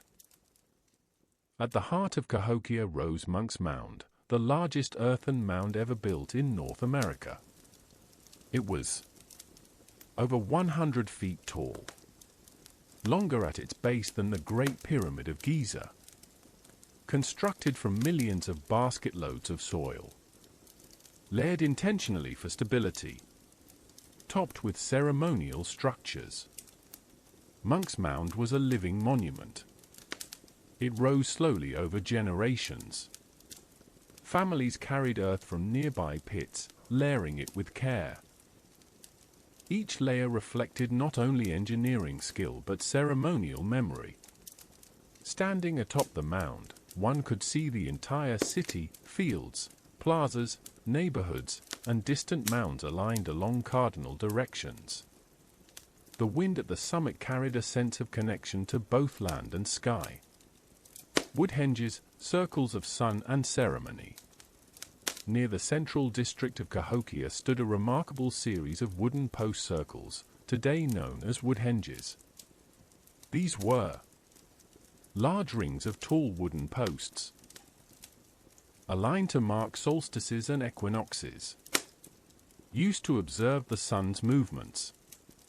Ceremonial spaces for seasonal gatherings. At dawn on a solstice morning, the sun would rise perfectly along certain alignments, marking the passage of time and guiding agricultural cycles. Imagine people gathering quietly in the pre-dawn light, watching the horizon glow softly. The world held its breath. And then, at the perfect moment, sunlight broke through the sky between two posts, illuminating the plaza in golden light. This was science and ceremony woven together. Daily life, calm, communal, and rooted in land. Cahokia was large, but its daily life was grounded in simple rhythms. Tending corn, squash, and beans. Fishing in slow-moving channels. Weaving river cane mats. Crafting pottery. Preparing feasts for gatherings. Caring for children and elders. Building and maintaining mounds. Creating ceremonial objects. Neighborhoods consisted of small family homes arranged around courtyards. Fires burned softly at night. Dogs barked in the distance. The scent of cooked corn drifted through the air. Life was not hurried. Even in a great city, there was time for storytelling, dancing, and ceremony. Art, symbolism, and ceremonial items. Mississippian peoples produced extraordinary artwork, including shell gorgets carved with symbolic figures, copper plates etched with sacred imagery, finely polished stone tools, painted pottery, engraved tablets, wooden masks and effigies. Many symbols represented the sacred cosmos, birds of power, serpents and underwater beings, ancestors, fertility and renewal, celestial order. Art was not decoration. It was language. It held meaning woven into ceremonial life.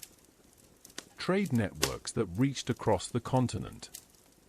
Cahokia was a hub of exchange. Goods traveled into the city from distant lands. Copper from the Great Lakes. Shells from the Gulf of Mexico. Mica from the Appalachians. Salt from the interior plains. Stone from the Ozarks. Obsidian from the west. Boats moved along river arteries. Footpaths wound across forests. Exchanges took place during large gatherings, strengthening alliances. Trade was peaceful, ceremonial, and symbolically rich. Community gatherings, ceremony at the heart of life. Cahokia was animated by ceremony.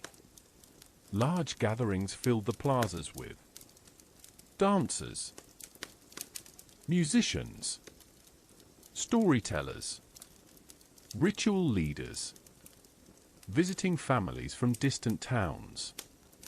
Seasonal rituals marked planting, harvest, and celestial transitions. Feasts brought people together. Offerings were placed on mounds or in ceremonial pits. Drums echoed across the floodplain. Even from a distance, one might have heard the rhythm of ritual life carried on evening breezes. A sleep-soft ending, nightfall over the mounds. Imagine night descending upon Cahokia. The central plaza glows with firelight.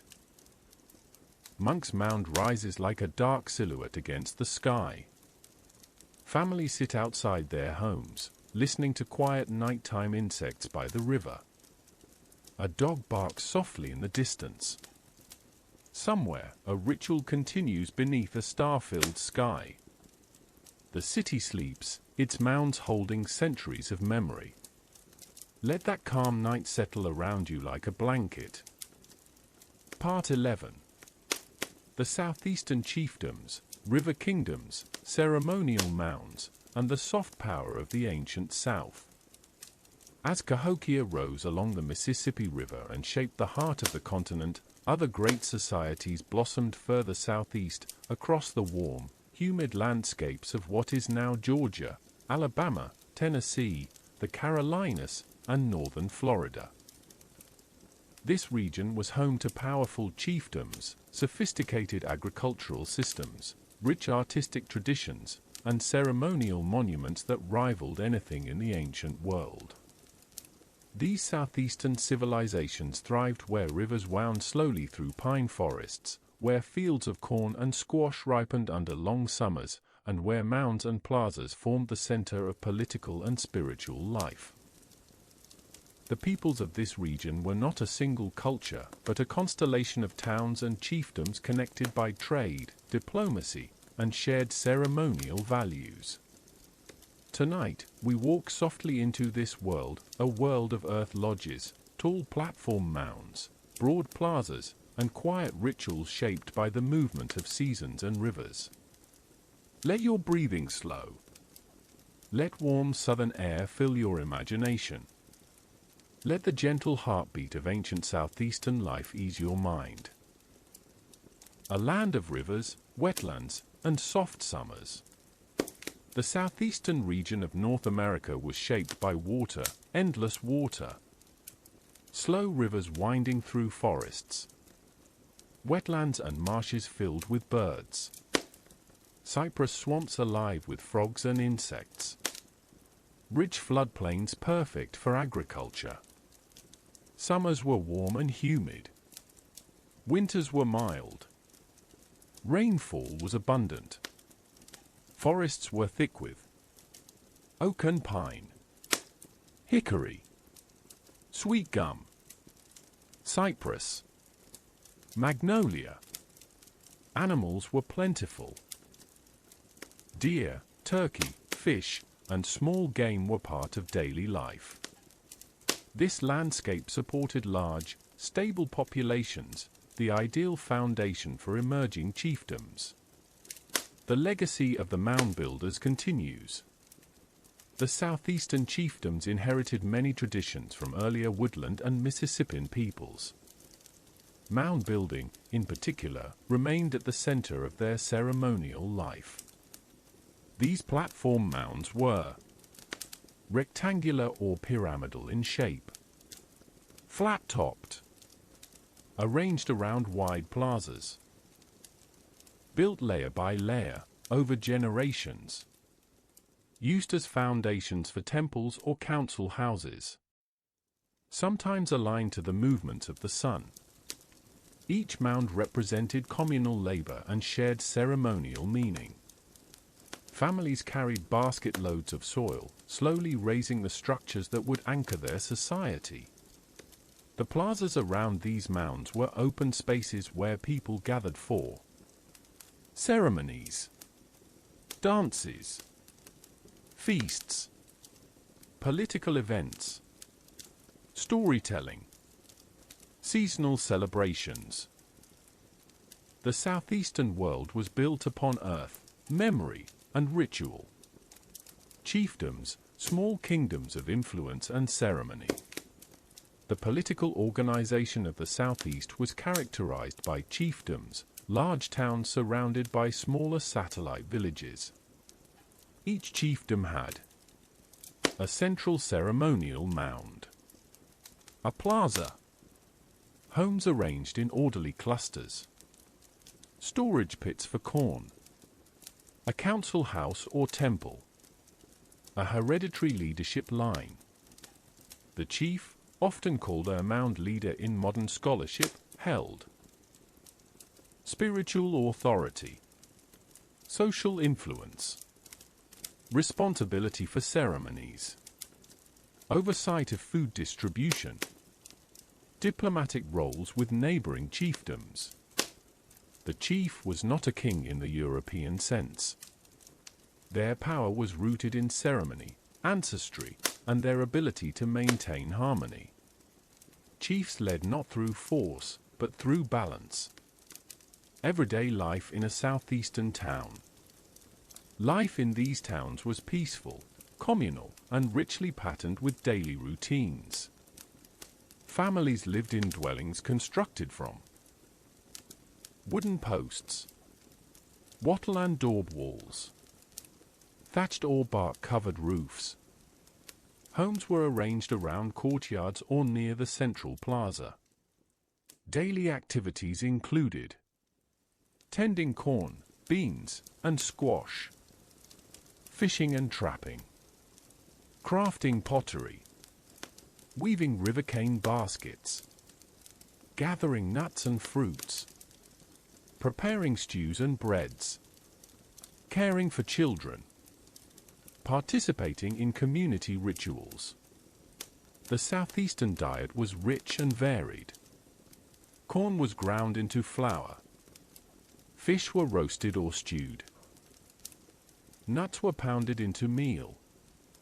Beans simmered in clay pots. The scent of wood smoke drifted through the air each evening.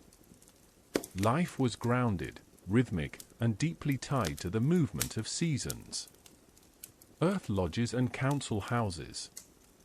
Across much of the southeast, special ceremonial buildings called earth lodges or council houses played a vital role in community life. These structures were circular, built partly underground, framed with thick wooden beams, covered with layers of earth. Warm in winter, cool in summer. Often located atop small mounds. Inside, benches lined the walls. A central fire pit glowed softly. Smoke drifted upward through an opening in the roof.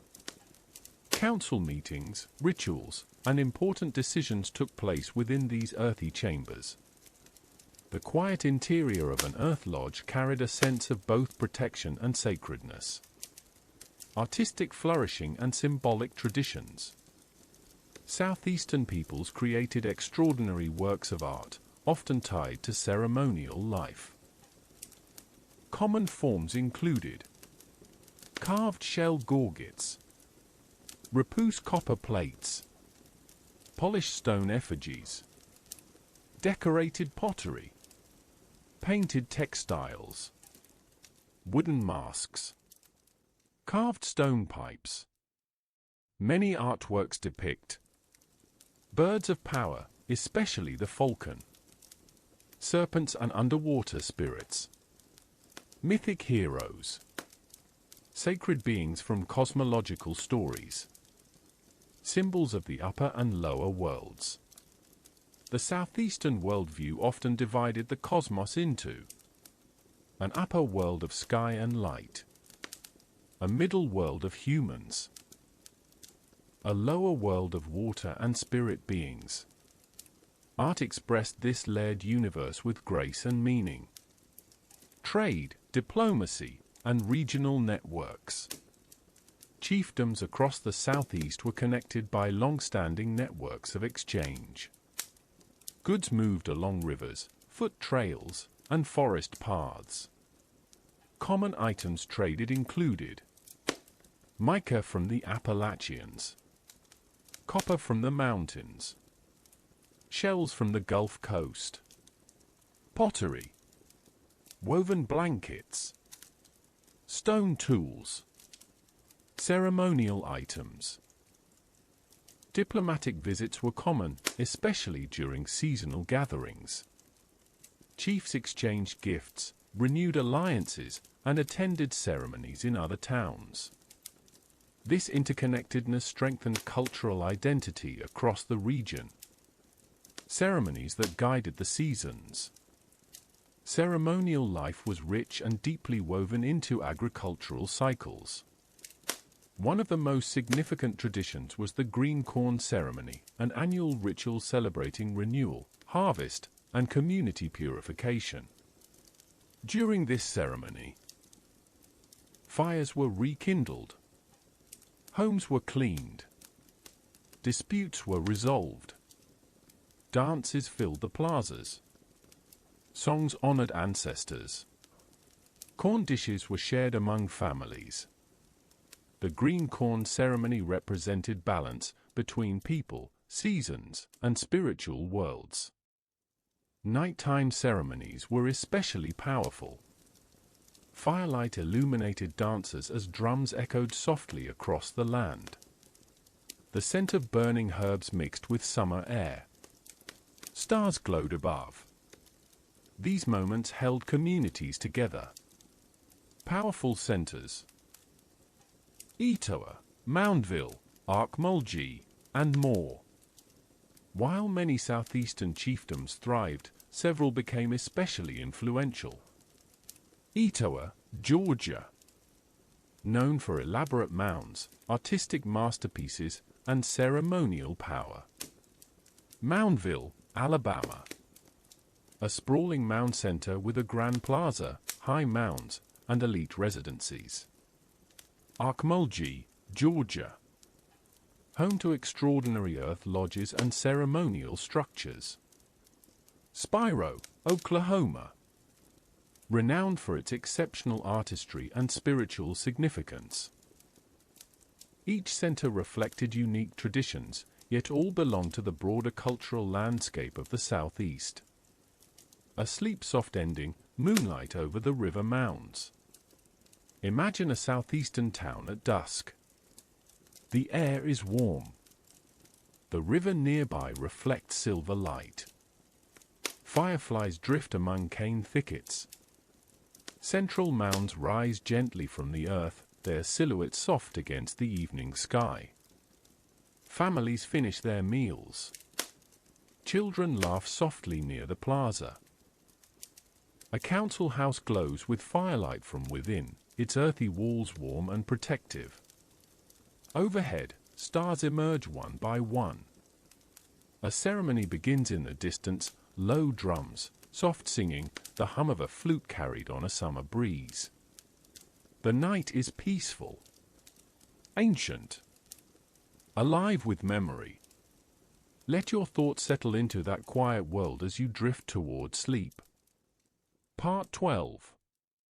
The peoples of the Eastern Woodlands, forest kingdoms, longhouses, maple winds, and the harmony of the northern nations. As the southeastern chiefdoms shaped their river kingdoms and Cahokia's mounds cast long shadows across the Mississippi Valley, another vibrant cultural world thrived to the northeast, among vast forests, freshwater lakes, flowing rivers, and rolling hills. This region, stretching from the Great Lakes to New England and south into the Appalachian foothills, became home to some of the most enduring and influential nations in North American history. These were the Eastern Woodland peoples, whose societies were as diverse as the landscapes they inhabited. They lived among maple and birch trees, hunted deer in quiet forests, fished sparkling rivers, built graceful longhouses, and formed sophisticated political alliances rooted in diplomacy, consensus, and balance. Tonight, we wander softly into this world. Let your breath slow. Imagine the rustle of leaves beneath your feet. Picture morning mist rising from a calm river. The forest is peaceful, ancient, and full of song. A landscape of abundance and quiet beauty.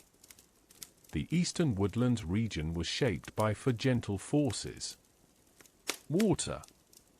Rivers like the St. Lawrence, Hudson, Susquehanna, Potomac, and Ohio flowed steadily across the land. Lakes stretched across glacial valleys. Streams and marshes offered fish, wild rice, and safe places for settlement. Forest. Hardwood forests covered the land: oak, maple, hickory, birch, chestnut, and pine. These woods provided deer, berries, nuts, firewood, and materials for tools, canoes, and houses. Seasons. The cycle of spring thaw, summer greenery, autumn harvest, and winter snow shaped every aspect of life. Soil. In many areas, the soil was rich enough for agriculture, especially along river valleys. This natural world supported large communities long before European contact. Families lived in villages tied to seasonal movements but anchored by semi-permanent structures. Life followed a calm rhythm. Planting in spring. Growing in summer. Harvesting in autumn. Storytelling and ceremony in winter. The land taught patience, gratitude, and balance. Early woodland traditions and the legacy of the mounds. Centuries before more recent Eastern woodland nations emerged, earlier groups built burial mounds, traded widely, and crafted distinctive pottery. The Adena and Hopewell traditions, covered in earlier chapters, left lasting influences. Ceremonial use of mounds. Pipe carving traditions. Knowledge of plant domestication. Long-distance trade networks. Symbolic artwork. These traditions flowed into later societies like gentle streams feeding a growing river of cultural expression. Villages of the Eastern Woodlands, connected, communal, and rooted in land. Although each nation had its own traditions, many villages in the Eastern Woodlands shared certain features. Longhouses or wigwams. Depending on the group, people lived in sturdy wooden structures. Longhouses, built of elm bark panels stretched over wooden frames, housed extended families and symbolized clan unity. Wigwams or domed lodges, covered with bark or woven mats, served as homes for families or small groups. Inside these homes, fires glowed in central hearths. Smoke drifted softly upward. Families cooked stews of corn, beans, and squash. Stories were told beside the fire. Children played quietly near sleeping mats. The homes were warm in winter, cool in summer, and built from materials gathered respectfully from the forests. Agriculture and the Three Sisters. Eastern woodland peoples practiced advanced forms of agriculture, centered around three crops often called the Three Sisters: corn, beans, squash. These were planted together in complementary ways. Corn provided height for beans to climb. Beans enriched the soil. Squash spread along the ground, keeping weeds away and moisture in. This system was sustainable, efficient, and deeply symbolic. The crops were seen not only as food, but as spiritual sisters who supported one another. In addition to cultivated crops, people gathered berries, nuts, maple sap for syrup, medicinal plants, and they hunted deer, bear, turkey, and waterfowl. Life was rich, varied, and rooted in gratitude for the land. The Iroquoian and Algonquian worlds. Two major language and cultural families shaped the Eastern Woodlands. Iroquoian-speaking peoples, including the Haudenosaunee, Iroquois Confederacy, Huron-Wendat, Cherokee, further south, and others. They were known for longhouse communities, matrilineal clans, sophisticated agriculture, diplomatic structures, powerful confederacies. Algonquian-speaking peoples, including the Lenape, Shawnee, Ojibwe, Abenaki, Powhatan, and dozens more. They were known for birchbark canoes, seasonal movement patterns, skill in fishing and hunting, woodland villages, diverse regional traditions.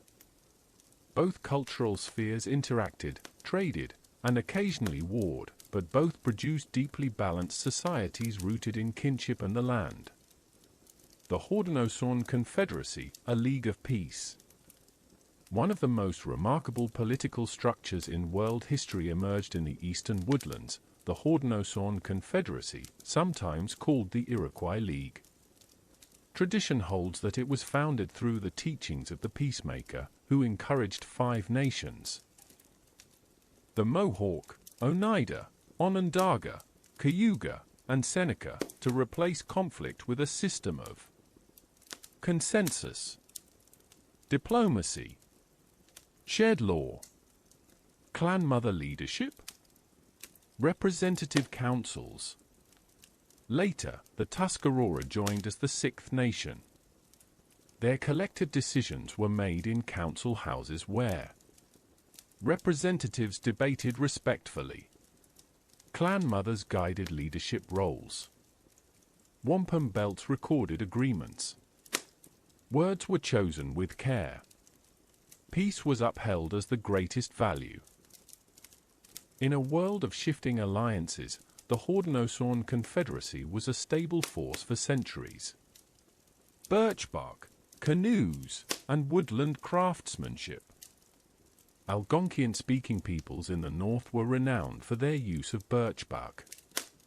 They crafted canoes that moved silently across lakes, containers for food storage, coverings for lodges, beautiful artwork etched into bark. Canoes allowed travel across thousands of miles of waterways, making trade and communication easy. Imagine gliding across a calm lake in early morning, the paddle dipping quietly into glassy water, mist rising like breath from the forest.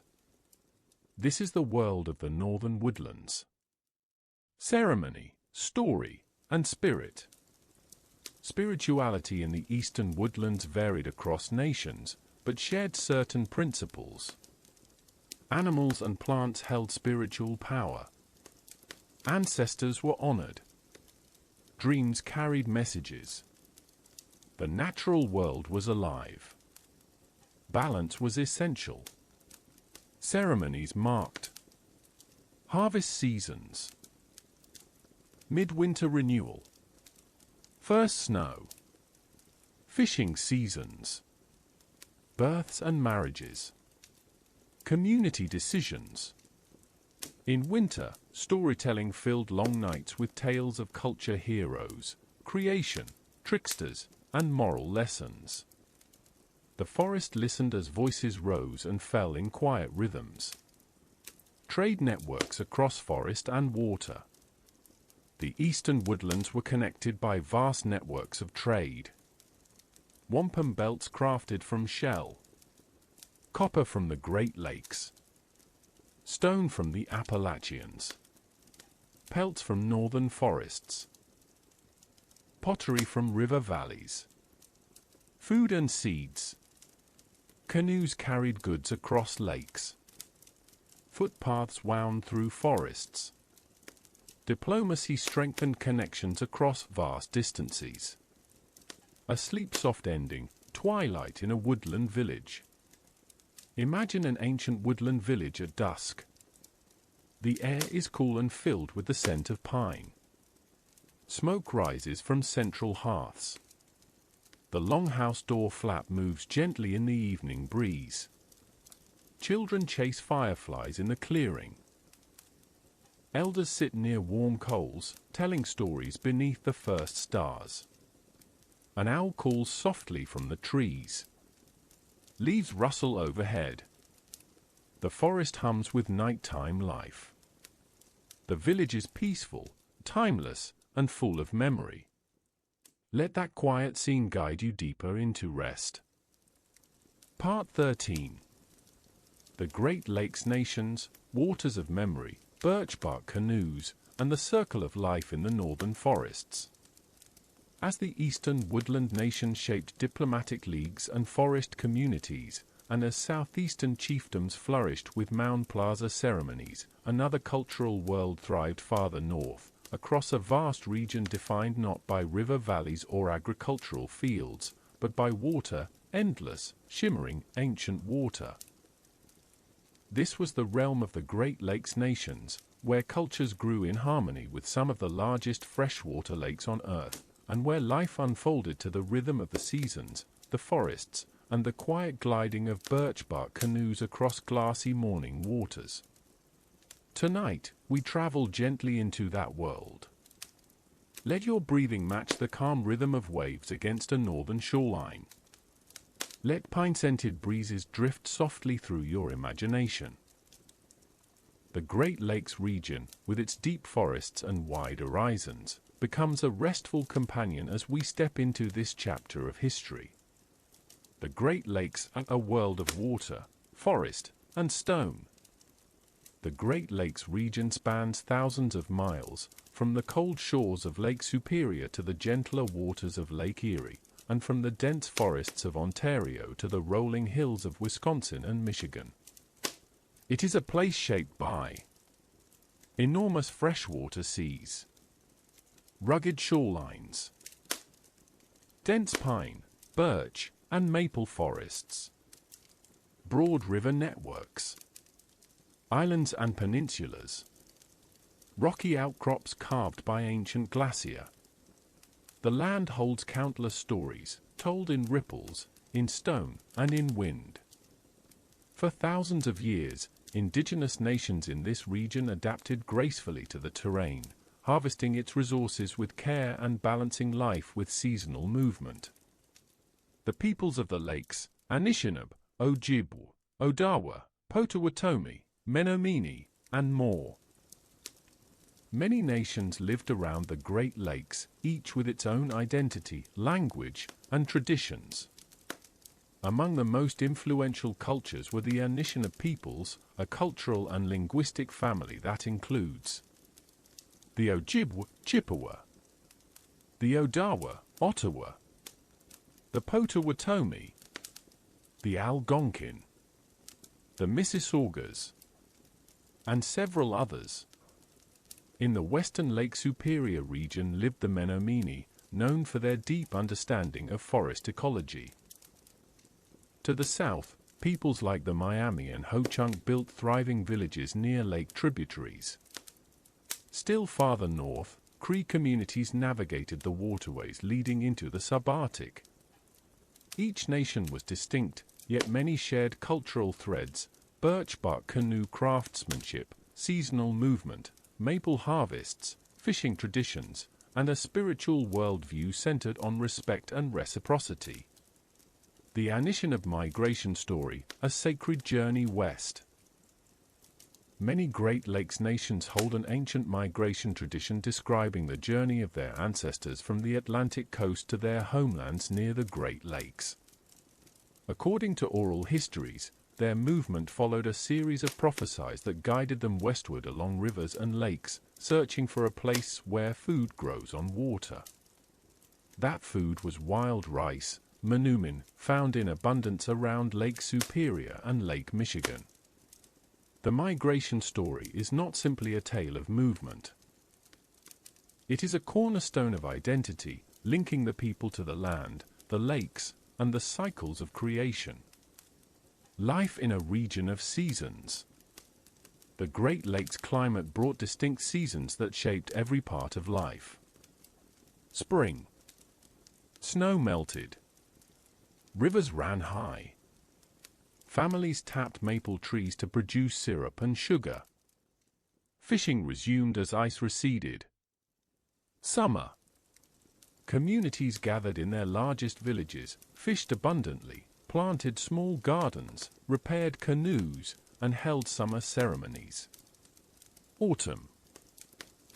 Families harvested wild rice, traveling to lake shores where the tall green stalks swayed gently in the wind.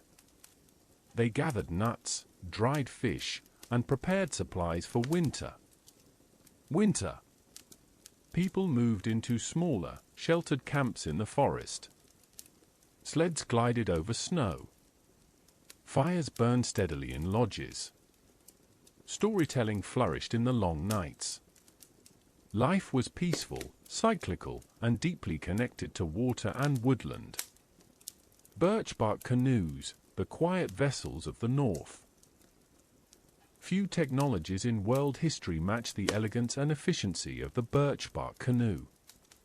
These vessels were incredibly lightweight, easy to repair, swift and quiet, perfectly suited to forested waterways, made entirely from natural materials, constructed from sheets of birchbark, cedar frames, spruce root stitching, pine pitch waterproofing. A skilled canoe maker could create a vessel capable of traveling hundreds of miles with minimal effort. Imagine gliding across a calm lake at dawn. The paddle dips silently. Mist rises in soft curtains. Loons call in the distance. The shoreline reflects like a watercolor painting. Travel by canoe was not only practical, it was peaceful, meditative, and deeply harmonious with the landscape. Fishing, wild rice, and the gifts of the lakes. Food traditions in the Great Lakes region were rich and varied. Fishing. People harvested trout, whitefish, walleye, sturgeon, herring, smelt. Fishing weirs, nets, and lines were crafted with care. Smokehouses dried fish for winter storage. Wild rice, manumin. Wild rice grew in shallow lakes and marshes. Harvesting it was both practical and ceremonial. Families paddled gently through rice beds, bending stalks over their canoes and knocking grains loose. The sound of rice falling into the canoe was soft, rhythmic, and soothing. Wild rice was nutritious, easy to store, central to ceremony, deeply symbolic. Maple sugar. In early spring, families collected sap and boiled it down to create maple sugar and syrup, sweetness that sustained them through long winters. Together, these foods formed a balanced, sustainable diet tied to the seasons. Longhouses and wigwams, homes built from the forest. Housing varied across nations. Ojibwe and Algonquin peoples built wigwams, dome-shaped lodges made from wooden frames covered in bark or woven mats. Huron-Wendat and some Iroquois groups near the lakes built longhouses, large multi-family dwellings covered in elm bark. Inside either home type, daily life was quiet and communal. Fires warmed the interior. Families cooked stews of fish and corn. Mats were laid out for sleeping. Stored snowshoes hung from the rafters. Woven bags held dried berries and rice. The smell of smoke and forest bark filled the air, grounding life in nature's textures. The Maidwiwin, a society of healing and wisdom. Among many Anishinaabe nations, spiritual life was guided by the Maidwiwin, or the Grand Medicine Society. This was not a religion in the Western sense, but a ceremonial circle devoted to healing, teaching, maintaining balance, preserving oral knowledge, connecting with the spirit world. Members were trained in medicinal plant use, songs, rituals, and ancestral teachings. In their lodges, dim light filtered through smoke holes. Drums pulsed softly like heartbeats. Healing songs echoed gently. The atmosphere was warm, serene, and deeply sacred. Wampum, stories, and the memory of the lakes. Storytelling in the Great Lakes region preserved history, lore, and identity. Wampum belts, made from purple and white shell beads, recorded agreements, treaties, and ceremonial teachings. Stories told in winter explained. Creation. The migration west. Cultural heroes. The relationships between humans and animals. Moral lessons. Sacred geography. Each story had layers of meaning, revealed gradually like ripples spreading across a still lake. A sleep-soft ending, moonlight on Lake Superior. Imagine standing on the rocky shore of Lake Superior at night. The waves roll gently in, whispering against the stones. The sky is dark blue, filled with endless stars. Pine silhouettes frame the shoreline like watchful guardians. A canoe drifts in the distance, barely visible, its paddle strokes smooth and silent. Smoke rises from a small village behind you. Owls call softly from the woods. Everything is calm. Ancient. Steady. Let that quiet northern world soothe your thoughts as you rest. Part 14. The Plains Nations, Buffalo Wind, Endless Grass, and the Rhythms of Life Under the Open Sky. As the Great Lakes shimmered beneath birch bark canoes and forest nations moved in harmony with woodland seasons, a very different world stretched far to the west. A world so vast, so open, and so windswept that it shaped an entire way of life. This was the realm of the Great Plains, a grassland ocean that reached from the Canadian prairies to Texas, bordered by mountains in the west and oak savannas in the east. Here, in this sweeping environment, the Plains nations thrived. Their histories were shaped by buffalo herds moving like dark rivers across the horizon, by teepee camps rising and falling with the seasons, by skilled horsemanship, and by ceremonies that honored the sky, the earth, and the spirits that watched over the open land. Tonight, we walk quietly into this world of wind and grass. Let your breath slow. Imagine a soft prairie breeze brushing past your face. Feel the calm of a starlit night stretching endlessly overhead. The plains are peaceful now, waiting gently for your footsteps. A continent of grass and sky. The Great Plains were unlike any other landscape in North America. They were defined not by forests or lakes, but by rolling prairies, tall grasses waving in wind, scattered river valleys, sweeping horizons, brilliant sunsets, star-filled skies. The environment was dynamic, sometimes gentle, sometimes harsh. Summers were warm and filled with life.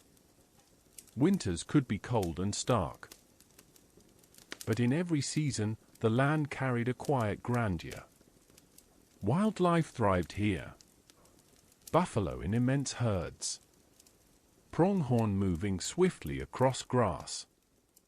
Elk in wooded river bottoms. Wolves and coyotes.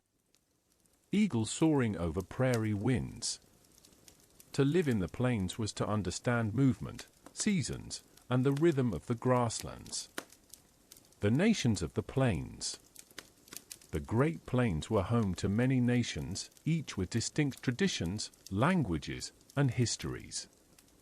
These included Northern Plains, Blackfoot Confederacy, Gros Ventre, Assiniboine, Cree Western groups, Crow, Central Plains, Lakota, Dakota, Nakota, Sioux Nations, Cheyenne, Arapaho, Kiowa, Comanche, who later moved southward, Southern Plains, Wichita, Pawnee, Osage, Tonkawa. Some of these nations were long-established agricultural peoples who later adopted horseback traditions. Others were originally woodland nations who migrated west. Each adapted beautifully to the changing environment of the plains. Life before horses, a world of foot travel and dog travel. Before the arrival of horses, brought indirectly through Spanish influence in the 1600s, Plains nations lived rich, mobile, and deeply interconnected lives.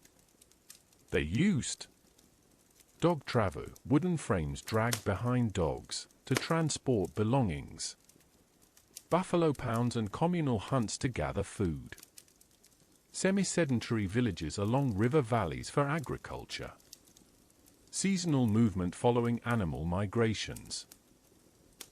Life was slower, but no less skilled or meaningful.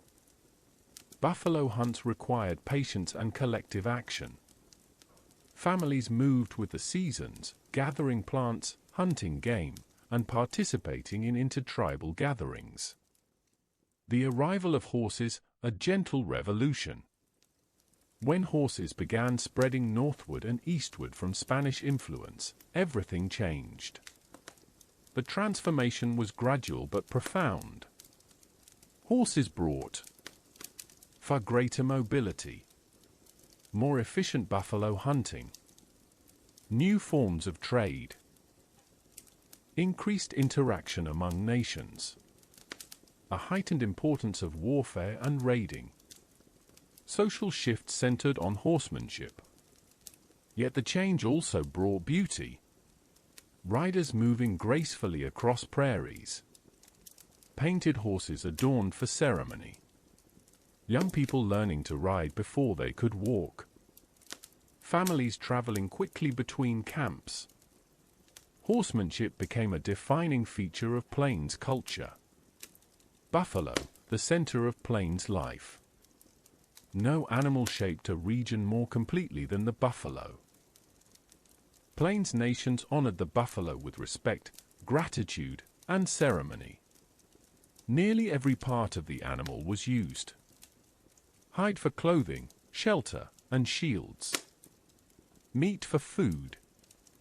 Bones for tools. Sinew for bowstrings. Hooves for glue. Skulls for ceremony. The buffalo provided nourishment, spiritual identity, materials for survival, seasonal rhythms. Buffalo hunts were communal activities, carefully organized, spiritually grounded, and deeply important for winter preparation. Imagine standing in tall grass as a herd moves in the distance. The earth vibrates beneath your feet. The wind carries their scent. This was the heartbeat of the plains. Teepee life, mobile, graceful, and ingenious. The teepee is one of the most efficient dwellings ever created. Plains nations perfected their construction. A conical frame of long lodgepole pines. Buffalo hide stitched together into covering panels. Adjustable smoke flaps. Interior lining for insulation. Woven mats for seating. A central fire glowing softly at night. Teepees could be assembled quickly and taken down within minutes. They handled wind beautifully. They stayed warm in winter and cool in summer. Inside, life was cozy and calm. Firelight flickered against hides. Beadwork hung neatly. Herbs dried near the entrance.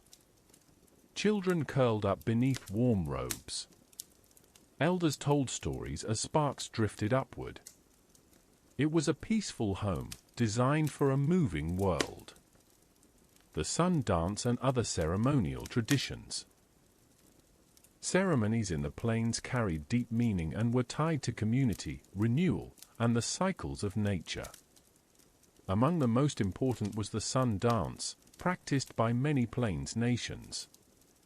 Though each nation had its own form, common elements included gathering of entire communities, days of preparation, dancing, singing, and drumming, reaffirming bonds with the earth and sky, seeking balance and healing. Other ceremonies honored buffalo spirits, visions and dreams, coming of age, seasonal changes, thanksgiving for the land. Drums echoed across the prairie like hearts beating in unison. Artistry of the plains, beauty in motion and spirit. Plains artistry was vivid, dynamic, and full of symbolism. People created, painted teepee covers, beadwork with intricate floral or geometric patterns, quill work made from dyed porcupine quills, decorated shields representing visions, ceremonial headdresses, painted horses for dances and hunts. Art expressed identity, spirituality, and stories of ancestors. Trade, diplomacy, and war societies. Intertribal relationships on the plains were complex. Nations traded horses, hides, food, weapons, ceremonial items. They also formed alliances, hosted feasts, and shared knowledge. War societies, though sometimes misunderstood, were not solely militant. They were guardians of honor, protectors of community, and keepers of traditions. Their dances, songs, and regalia were deeply ceremonial and often connected to visions or sacred commitments. A sleep-soft ending, starlight over the prairie. Imagine a plains campsite at night. The teepee circle glows with soft firelight. Dogs trot quietly between lodges. Horses graze nearby, their silhouettes dark against the grass. Above, the Milky Way stretches across the sky, so bright, so vast, it seems close enough to touch. The wind moves gently through the grass, creating a soft, natural whisper. Children drift asleep beneath warm robes. Elders sit near glowing coals. A drum beats faintly in the distance, its rhythm slow and calming. The prairie at night is endless, peaceful, and ancient. Let its gentle expanse ease your thoughts as you settle into rest. Part 15. The Plateau and Great Basin peoples, river kingdoms, root fields, and the quiet breath of mountain valleys. As the winds of the plain stirred tall grasses to the east, and as Great Lakes canoes glided across blue water to the north, another cultural world rested quietly between two great geographic giants, the Rocky Mountains to the east and the Cascade Range to the west. This region is known as the Plateau, a land of river canyons, sage meadows, rolling hills, and pine-covered uplands. Just south of the plateau lay the Great Basin, a vast expanse of deserts, salt flats, and hidden oases where life unfolded at a slower, more deliberate pace. Tonight, we travel softly into these mountain-shadowed regions. Here, life followed the rhythm of salmon runs, root harvests, winter storytelling, and the long, peaceful patience of people who learn to thrive in challenging landscapes without ever rushing the land. Let your breath settle into a slow, steady pattern. Imagine the sound of a distant river echoing through a canyon. Picture soft morning light across a sage meadow. The world you are about to enter is calm, steady, and filled with quiet beauty. A landscape of canyons, rivers, and high desert light. The Plateau region includes parts of what is now Washington, Oregon, Idaho, Montana, Wyoming, and British Columbia. It is defined by powerful rivers like the Columbia, Snake, and Fraser. Deep basalt canyons. Stands of ponderosa pine. Rolling plateaus and dry grasslands. Long valleys carved by ancient floods. The Great Basin to the south includes desert valleys. Mountain ranges rising like islands from the plains. Salt flats. Hidden springs. Sagebrush seas reaching the horizon. In both regions, the land can appear open and sparse at first glance. But to the peoples who lived there for countless generations, the land was abundant with meaning, food, and memory. The peoples of the Plateau. Many nations lived across the plateau, including Nez Perce, Nimipu, Yakama, Umatilla, Walla Walla, Spokane, Flathead, Salish, Kootenai, Wenatchee, Cayuse, Shuswap, Okanagan. They spoke several languages, but many shared cultural traditions shaped by the rivers that fed the land. Rivers as highways of life. Water was the heart of Plateau culture. Rivers were not just bodies of water, they were highways, food sources, ceremonial places, and spiritual symbols. The salmon runs. Every year, salmon journeyed hundreds of miles inland from the Pacific Ocean, returning to their ancestral spawning grounds. For the Plateau peoples, salmon were a sacred gift. Communities gathered at fishing sites where wooden platforms extended over rapids. Nets were cast into deep channels. Families smoked fish for winter. Ceremonies honored the return of the first salmon. Fishing spots such as Cellulo Falls were bustling centers of trade and social connection for thousands of years before the 20th century. The sound of water rushing over stone accompanied daily life.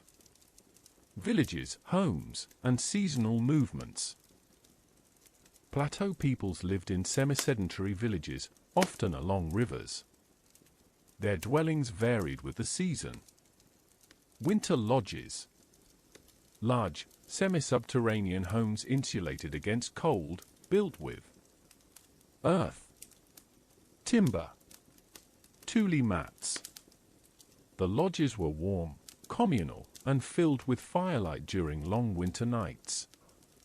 Summer camps. Lightweight tule mat lodges or tent-like structures that could be moved easily as people traveled to hunt, gather roots, or fish. River villages. Clusters of homes near major fishing sites, with storage pits dug into the ground, drying racks, and communal work areas. Life was flexible and adapted seamlessly to the land. Root harvests and the foods of the plateau.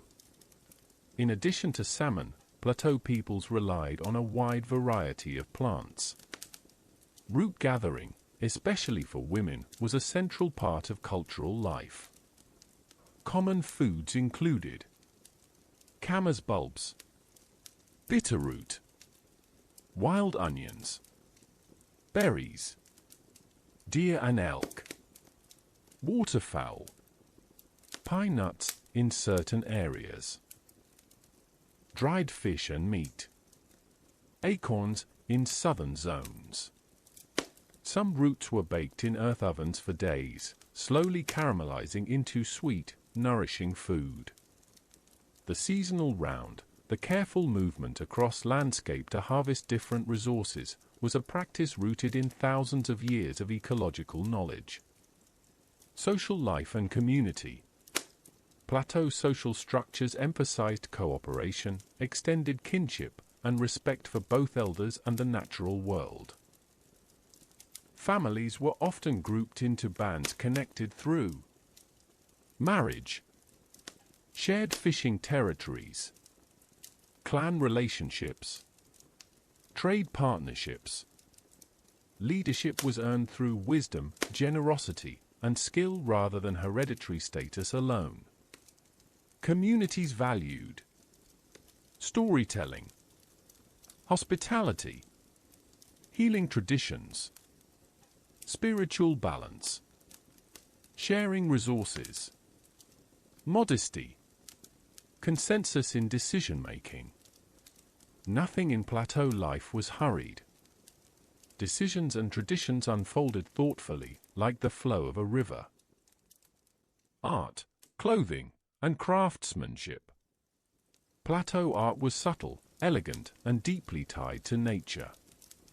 Crafts included finely woven basket hats, soft buckskin clothing decorated with beadwork, carved wooden tools, shell and dentalium jewelry, geometric patterns painted or beaded onto clothing, tule mats woven with care.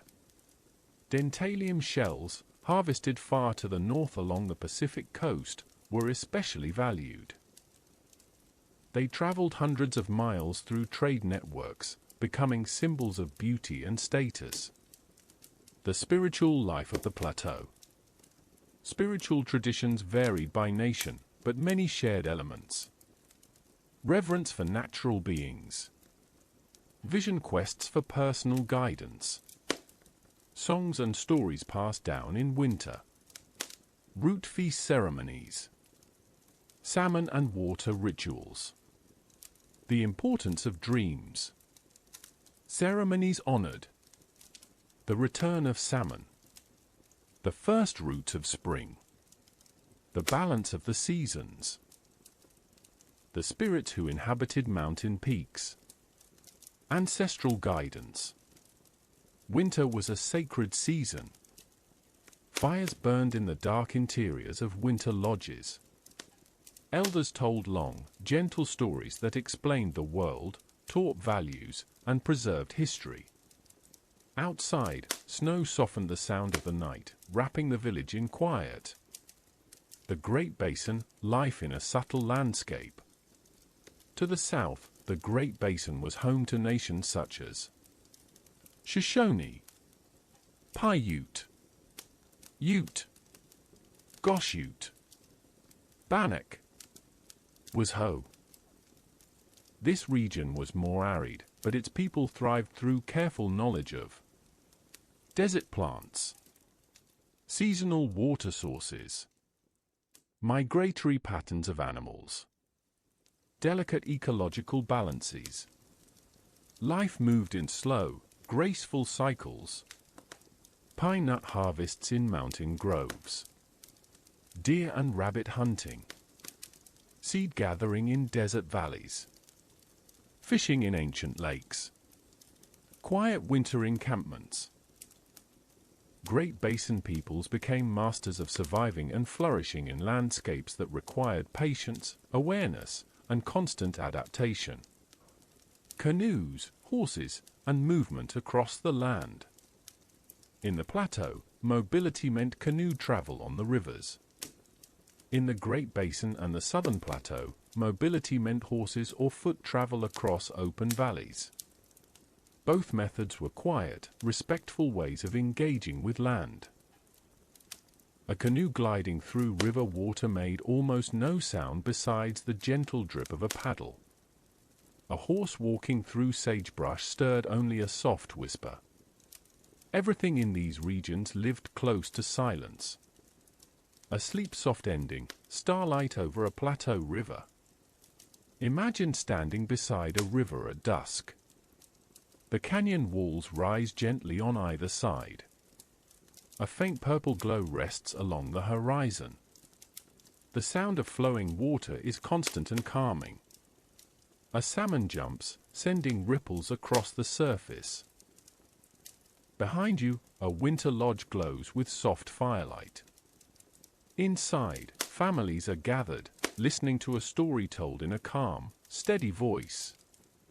The smell of camas baking lingers in the air.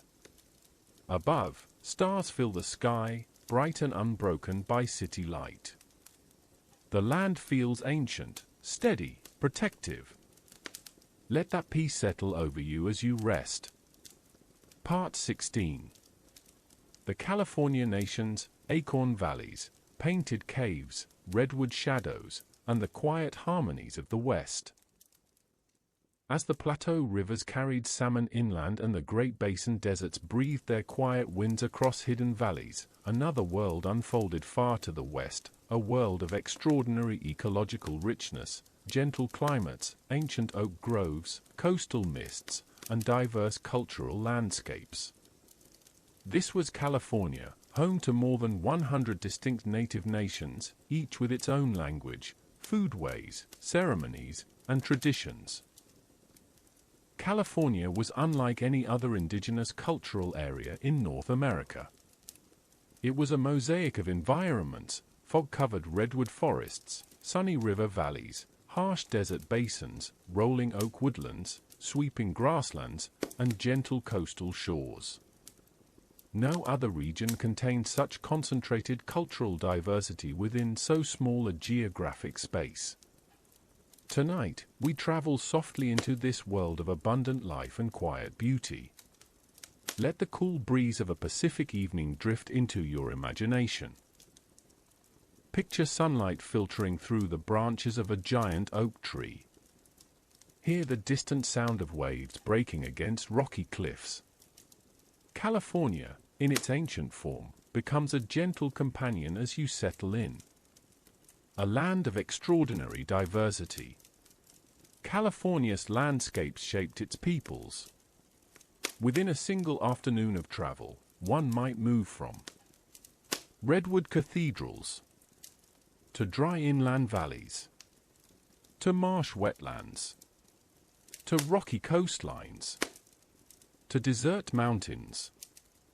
This diversity supported a wide variety of plants, animals, fisheries, seasonal foods, habitats. It created a cultural richness unmatched elsewhere on the continent. Over 100 languages were spoken here, belonging to numerous unrelated language families. The land was generous, and the people learned to live in balance with it. The many nations of California. Among the many indigenous nations of California were Pomo, Chumash, Yokuts, Miwok, Wintu, Carrick, Yurok, Hooper, Cahuilla, Maidu, Tongva, Gabrielino, Ohlone, Costanoan, Luisino, Achamawi, Yona, Shasta, Esalen. Dozens more. Each nation had its own ceremonial practices, its own worldview, its own foods, and its own artistic styles. California's cultural quilt was intricate and beautiful, with every nation contributing to the whole. The oak woodlands, acorns, gathering, and seasonal cycles. One of the most defining features of California indigenous life was the acorn. Oaks stretched across much of the region, offering an abundant, renewable, and highly nutritious food source. Acorn processing was a highly developed tradition. Families gathered acorns in autumn. Shells were cracked with stone tools. The nut meats were pounded in mortars, sometimes carved directly into granite boulders. The meal was leached with water to remove bitterness. The final flour was cooked into hearty porridges, breads, or soups. This process was accompanied by conversations, songs, and stories. Mortar stones still dot the California landscape today, quiet reminders of thousands of years of tradition. Acorns were not merely food. They connected families across generations. Coastal life, shell beads, canoes, and marine traditions. Along the coast, nations like the Chumash, Ohlone, Tongva, and Yurok developed sophisticated maritime cultures. Chumash plank canoes. The Chumash in particular built tamals, elegant plank-built canoes constructed from redwood planks and sealed with natural asphaltum. These vessels could navigate offshore waters and travel between the Channel Islands. They were symbols of technology, artistry, and spiritual purpose. Shell beads and trade. Along the coast, shell bead production became highly refined. Nations created currency-quality bead strings, intricate jewelry, ceremonial regalia. These beads traveled far inland along trade routes, connecting distant nations into broad economic networks. Fishing and gathering. Coastal peoples harvested mussels, clams, abalone, seaweed, fish from kelp forests, marine mammals in some areas. The ocean was a teacher, offering both nourishment and spiritual meaning. River and forest peoples, salmon, ceremony, and balance. Northern California, particularly the Klamath and Trinity River regions, was home to nations like the Yurok, Karok, and Hoopa. Here, salmon was the heart of life. Salmon a sacred teacher.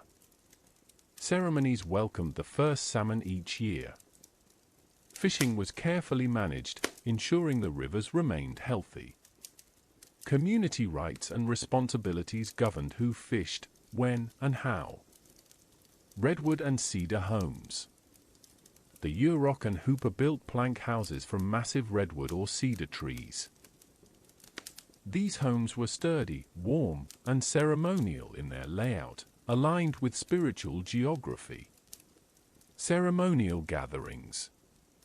Communities practiced rituals like the white disc in dance or jump dance, which were not only spiritual but essential for world balance. Life in the northern forests was guided by calm rhythms, the sounds of flowing rivers, crackling fires, and footsteps on pine needles. The Great Central Valley and the inland nations. California's Central Valley provided grasslands, marshes, and rich soils. Nations like the Yokuts and Maidu lived in villages near rivers and wetlands.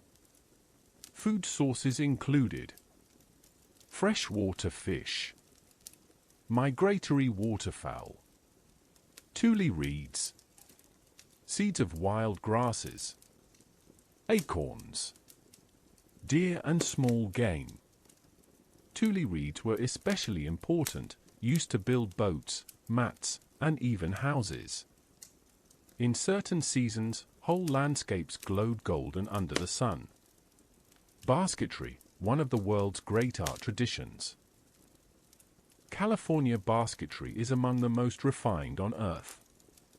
Nations such as the Pomo, Miwok, and Hoopa created baskets using willow, sedge, bear grass, feathers, shells. Some baskets were so tightly woven they could hold water. Others were ceremonial masterpieces decorated with geometric symbols, feathers, or beads.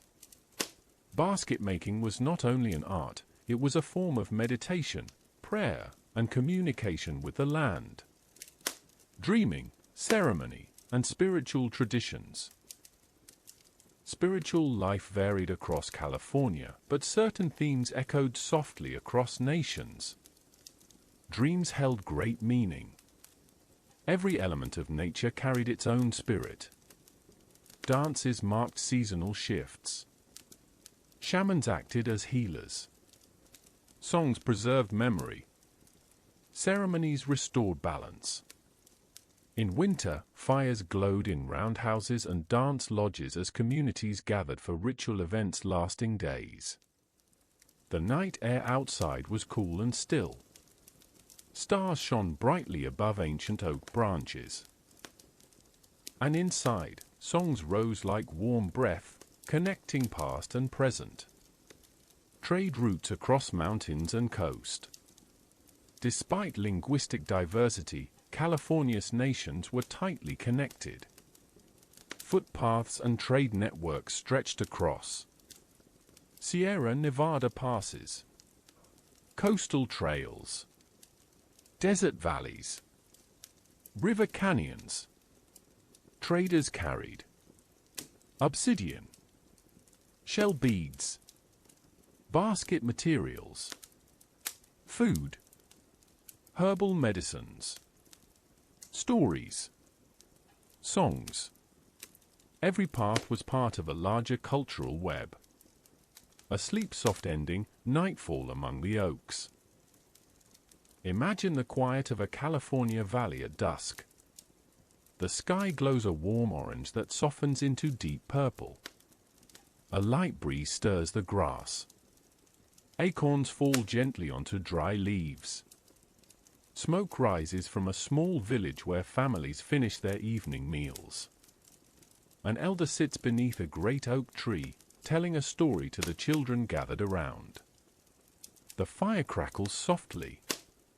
The branches sway above, silhouetted against a star-filled sky. Everything is calm. Everything is peaceful. Everything is in balance. Let this gentle valley carry you toward rest. Part 17. The Northwest Coast, Cedar Kingdoms, Ocean Winds, Totem Spirits, and the Rhythms of a Maritime World.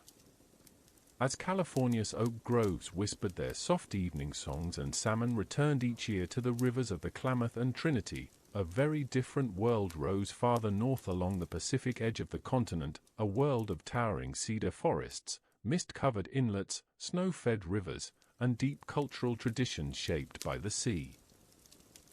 This was the homeland of the Northwest Coast peoples, a region of breathtaking beauty and astonishing artistic achievement. Tonight, we enter this world quietly, as if stepping into a foggy harbor at dawn. The air is cool and damp. The evergreen trees stand tall like watchful ancestors. The ocean breathes slowly against the shore, its rhythm calming and steady. The Northwest Coast, with its deep cultural heritage and timeless landscapes, becomes a peaceful companion on this journey. Let your breath follow the gentle rise and fall of the tide. Imagine the soft patter of rain on cedar branches. This chapter invites you to rest in the presence of one of the most remarkable cultural regions in North America.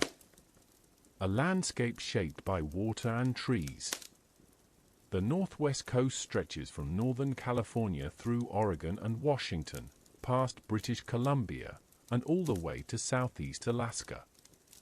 It is a land defined by dense temperate rainforests, fjords and island chains, rocky shorelines, calm interior waterways, mild, rainy seasons, abundant marine life. Towering cedars, spruce, and hemlock dominate the forest. Moss blankets everything in shades of green. Rivers cut through valleys, carrying salmon to their spawning grounds. Glaciers hang in distant mountain passes. Sea breezes drift in from the Pacific. This land is alive with movement, even in stillness. The nations of the Northwest Coast. Many nations flourished across this region, including Haida, Tlingit, Tsimshian, Kwakwaka'wakwa, New Charnulf. Coast Salish peoples, including the Suquamish, Duwamish, Sanik, and many more.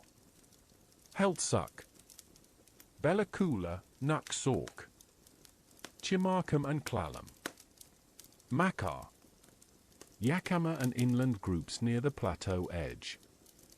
Each nation had its own language, social structure, ceremonial practices, and artistic style. Yet the entire region shared a common environment that shaped life in profound ways. Cedar, the tree of life. Few trees in world cultures hold the significance of cedar among Northwest Coast peoples. Cedar was central to life, practical, spiritual, and symbolic.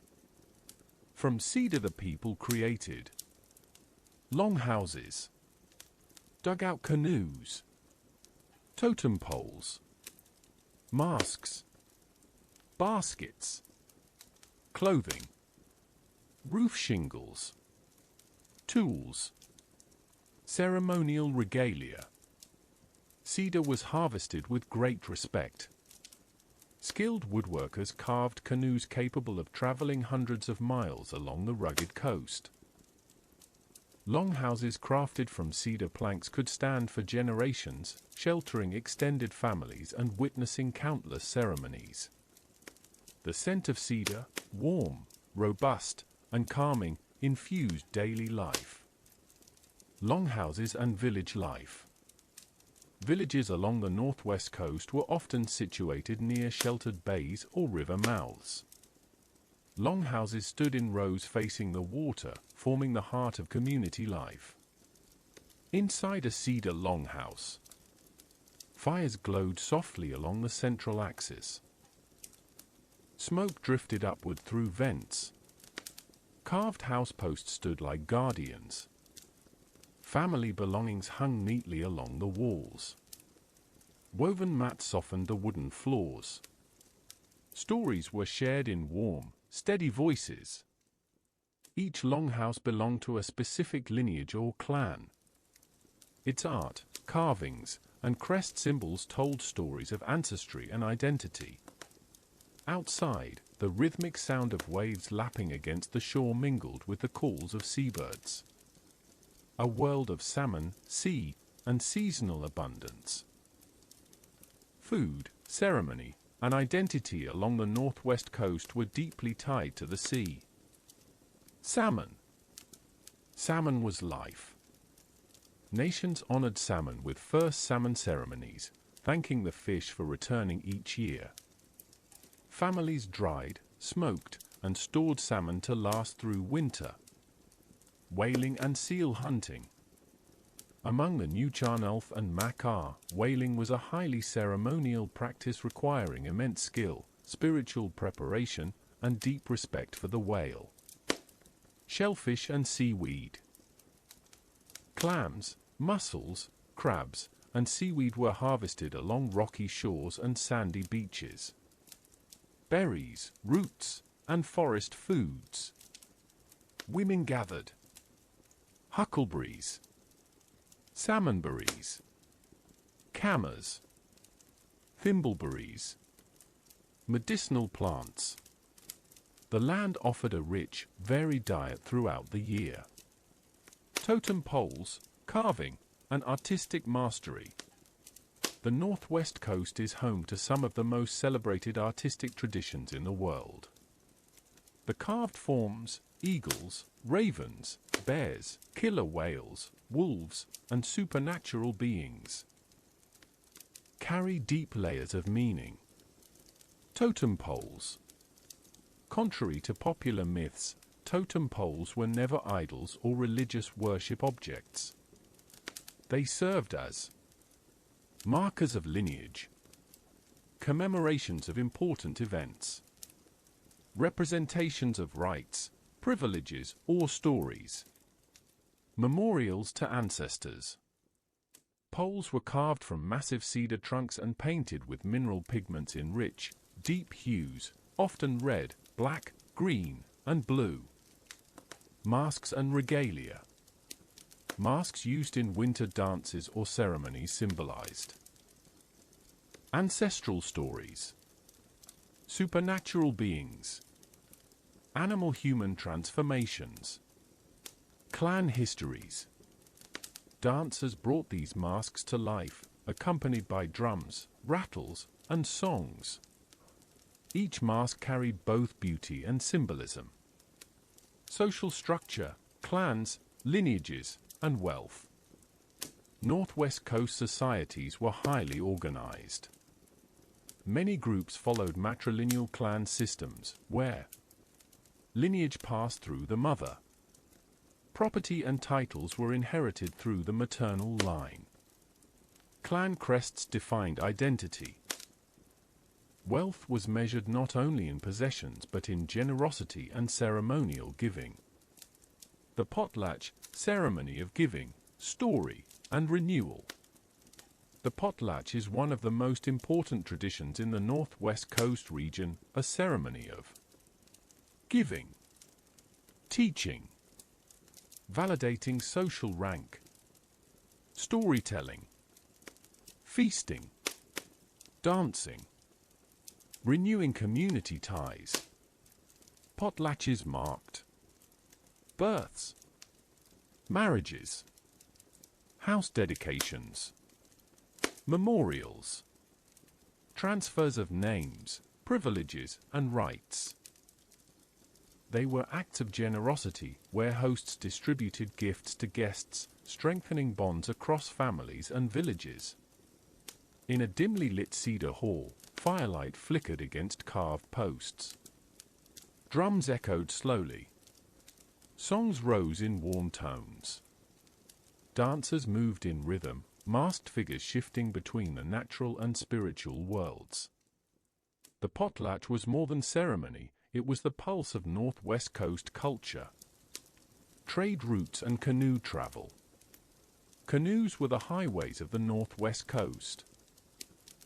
Crafted from huge cedar trunks, they varied in size, from small river canoes to massive ocean-going vessels capable of carrying dozens of people.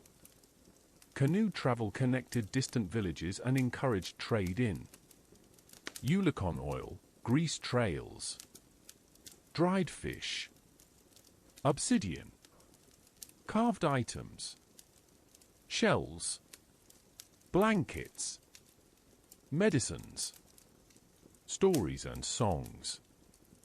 Trade routes extended for thousands of miles along the coast and deep inland through river networks. A sleep-soft ending, night fog on a cedar shore. Picture this scene as you prepare to rest. A quiet northwest coast village sits beside a sheltered bay. The evening tide whispers against the shore. Fog drifts in from the ocean, wrapping the longhouses in a cool, soft mist. Smoke rises from cedar chimneys, glowing faintly in the moonlight. Inside a longhouse, families sit near the central fire. Shadows dance gently along carved cedar beams. An elder's voice carries softly through the hall as they tell an ancient story about Raven, the trickster and bringer of light. Outside, the forest stands still. The cedar trees breathe their steady scent into the night. The world feels timeless, patient, and deeply peaceful. Let that calm settle into your heartbeat. Let the cedar-scented quiet guide you toward sleep. Part 18. The Arctic and Subarctic peoples, snowbound wisdom, northern lights, and the quiet strength of ice and fire. As cedar longhouses glowed beneath the misty rains of the northwest coast, and as canoe trails connected villages across sheltered bays, another world existed far to the north, a world shaped not by towering forests or warm coastal waters, but by ice, snow, caribou, and the soft whisper of northern winds. This chapter brings us gently into the Arctic and Subarctic, where Inuit, Yupik, Inupiat, Athabascan, and other northern peoples lived in harmony with one of the most challenging environments on Earth. Tonight's journey slows down even further.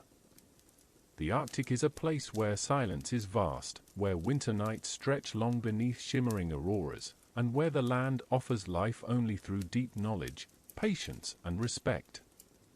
Let your breath match the calm rhythm of a slow northern wind. Picture snowflakes drifting across a moonlit tundra. Let the quiet of the far north settle around you. a land of ice, tundra, forest, and sky. The northern world is divided into two primary cultural regions. The Arctic, home primarily to Inuit, Yupik, Inupiat. This region includes coastal tundra, pack ice, polar seas, frozen bays, treeless expanses, fierce winter storms. The Subarctic, home to many Athabascan-speaking peoples, including Dene, Gwich'in, Kuyukon, Carrier, Slavi, Yellowknives, Dogrib, Cree, Western Subarctic groups. This region contains boreal forests, vast river systems, bogs and muskeg, spruce and fir groves, long, cold winters. Though the climate can be harsh, these lands are beautiful and full of quiet strength. The sky stretches wide. Rivers freeze into shimmering white highways. In summer, the tundra blossoms into carpets of tiny flowers beneath a sun that never fully sets. Life in harmony with the Arctic. The Inuit, Yupik, and Inupiat peoples developed sophisticated knowledge systems perfectly adapted to the Arctic. Snow and ice as teachers. Snow was not simply snow. It had dozens of textures, distinct formations, predictable seasonal patterns. Ice had early winter thinness, spring cracking rhythms, summer drift patterns. Northern peoples read the landscape like a book, understanding each sign with remarkable precision. The Arctic diet. Food sources included seal, caribou, whales in certain regions, walrus, Arctic char, whitefish, berries in summer. Fat was life-sustaining in the cold climate, and every part of the animal was used. Seasonal rhythms. Winter hunting on sea ice. Spring seal hunts at breathing holes. Summer fishing camps. Autumn caribou drives. Each season had its own practices, tools, and ceremonial importance. Homes of the north, igloos, tents, and winter villages. Housing varied depending on the season. Winter snow houses, igloos. In certain regions, not all, Inuit groups built igloos using compact blocks of snow. These structures were marvels of engineering. Worn due to trapped air. Domed for structural strength. Skillfully ventilated. Constructed within an hour by experts. Inside. Oil lamps burned softly. Sleeping platforms were lined with skins. Families whispered stories in the warm, dim light. The igloo was peaceful, quiet, and surprisingly comfortable. Tents to peak. Made from animal skins. Driftwood or whale bone frames. These were used primarily in warmer months. Semi-subterranean houses. In some regions, families lived in winter homes partly dug into the earth for insulation. These were framed with driftwood, sawed, or bone and connected by tunnels. Each structure reflected deep environmental knowledge. Clothing, masterpieces of warmth and craftsmanship. Northern clothing was one of the most sophisticated technologies on Earth before industrial times. Made from caribou hide, seal skin, fox fur, polar bear fur, in rare cases, Sinew thread. Layered garments were designed to trap air, repel water, and stay flexible in extreme cold. Every stitch mattered. Hooded parkas, mittens, boots, and layered trousers allowed hunters to travel safely for long distances in freezing temperatures. Artistic touches, trim, beadwork, or decorative stitching reflected cultural identity. Dogs, sleds, and winter travel. The northern peoples were among the world's greatest winter travelers. They developed dog sled teams, unique sled designs, deep knowledge of ice safety, long-distance navigation techniques. Teams of dogs worked in harmony with their human companions, pulling sleds across frozen bays and snow-covered tundra. At night, the camp glowed with soft firelight. Dogs circled close for warmth. The aurora shimmered above in green and violet curtains, rippling silently across the dark sky. The subarctic forest world. South of the Arctic, subarctic nations lived in forests of spruce, birch, and fir. This world was shaped by endless forests, thousands of lakes, long rivers, bogs and marshes, migrating caribou herds. Life relied on snowshoes, birch bark canoes, moose hide clothing, fish weirs, traps, root harvesting, berry gathering. The rhythm of the subarctic was slower, quieter, and deeply connected to the forest. Stories, spirits, and the world of dreams. Northern spiritual life emphasized respect for animals, reciprocal relationships with the natural world, dreams as guiding visions, stories passed on through winter nights, ceremonial songs and drumming.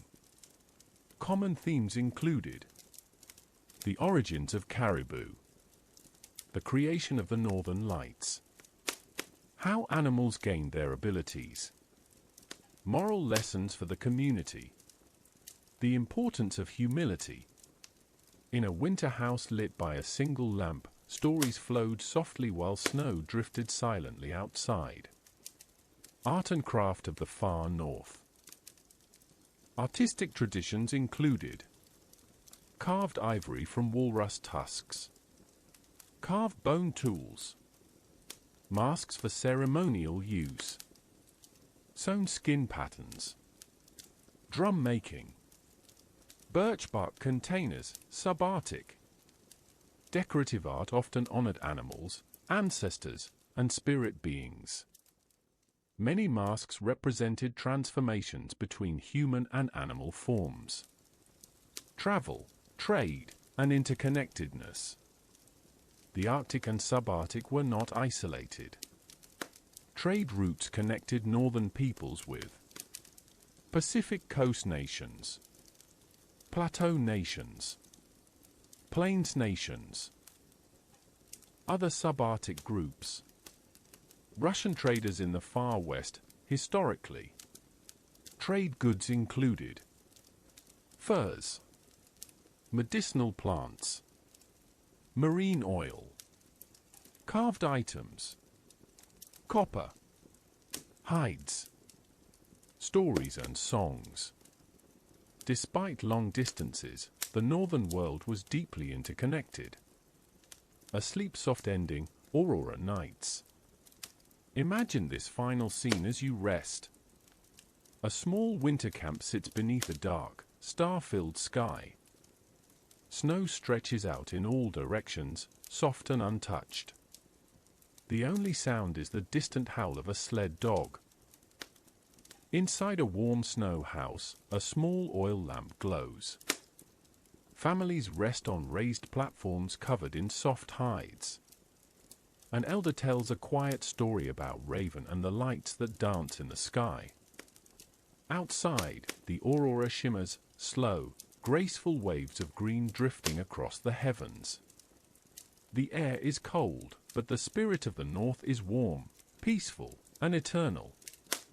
Let that gentle glow guide you deeper into rest. Part 19. First encounters, early contact, trade, diplomacy, and the quiet shifts of a new age. As the northern lights shimmered above snowbound camps in the Arctic and cedar forests breathed their cool mists along the northwest coast, another slow, world-changing transformation was unfolding along the eastern shores of North America. A transformation that began not with battles nor sudden collapses, but with soft footsteps on sandy beaches, with drifting ships approaching from the horizon, and with cautious, curious meetings between peoples who had never before laid eyes on each other. This chapter unfolds gently into the world of early European contact, focusing on the northeastern woodlands and Atlantic coast. It is a world defined by diplomacy, trade, cautious friendship, misunderstandings, and subtle shifts that began long before the upheavals of later centuries. Tonight, we explore these early moments that were quiet, uncertain, and filled with the weight of possibility. Let the waves of a calm Atlantic tide settle your breathing. Imagine dawnlight on a misty shoreline. Picture canoes and wooden ships anchored near each other, their silhouettes soft and unfamiliar. The story of early contact begins here. A world on the edge of change. Before direct contact with Europeans, the northeastern woodlands were home to many powerful, complex nations. Wampanoag, Narragansett, Penobscot and other Wabanaki peoples. Abenaki, Beothuk, Micmac, Mi'kmaq, Lenape, Delaware, Powhatan Confederacy, Haudenosaunee, Iroquois Confederacy, Mohican, Susquehannock. These nations had rich traditions, political systems, diplomacy, agriculture, hunting, fishing, and trade networks that had existed for centuries. Life, although busy and dynamic, followed cycles of planting corn, beans, and squash, gathering clams and oysters, hunting deer and small game, fishing rivers filled with salmon and shad, celebrating seasonal ceremonies, reinforcing alliances, resolving disputes with careful diplomacy. This world was balanced, full of meaning, and deeply tied to the land.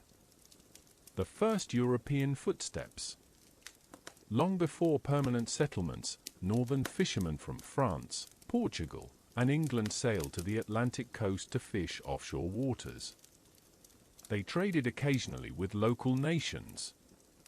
Dried fish, metal knives, beads, cloth, tools. In return, native peoples offered furs, fish, fresh foods, knowledge of local waters.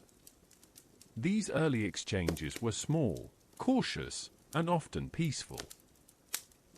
There was curiosity on both sides. The ocean winds carried unfamiliar languages across the waves.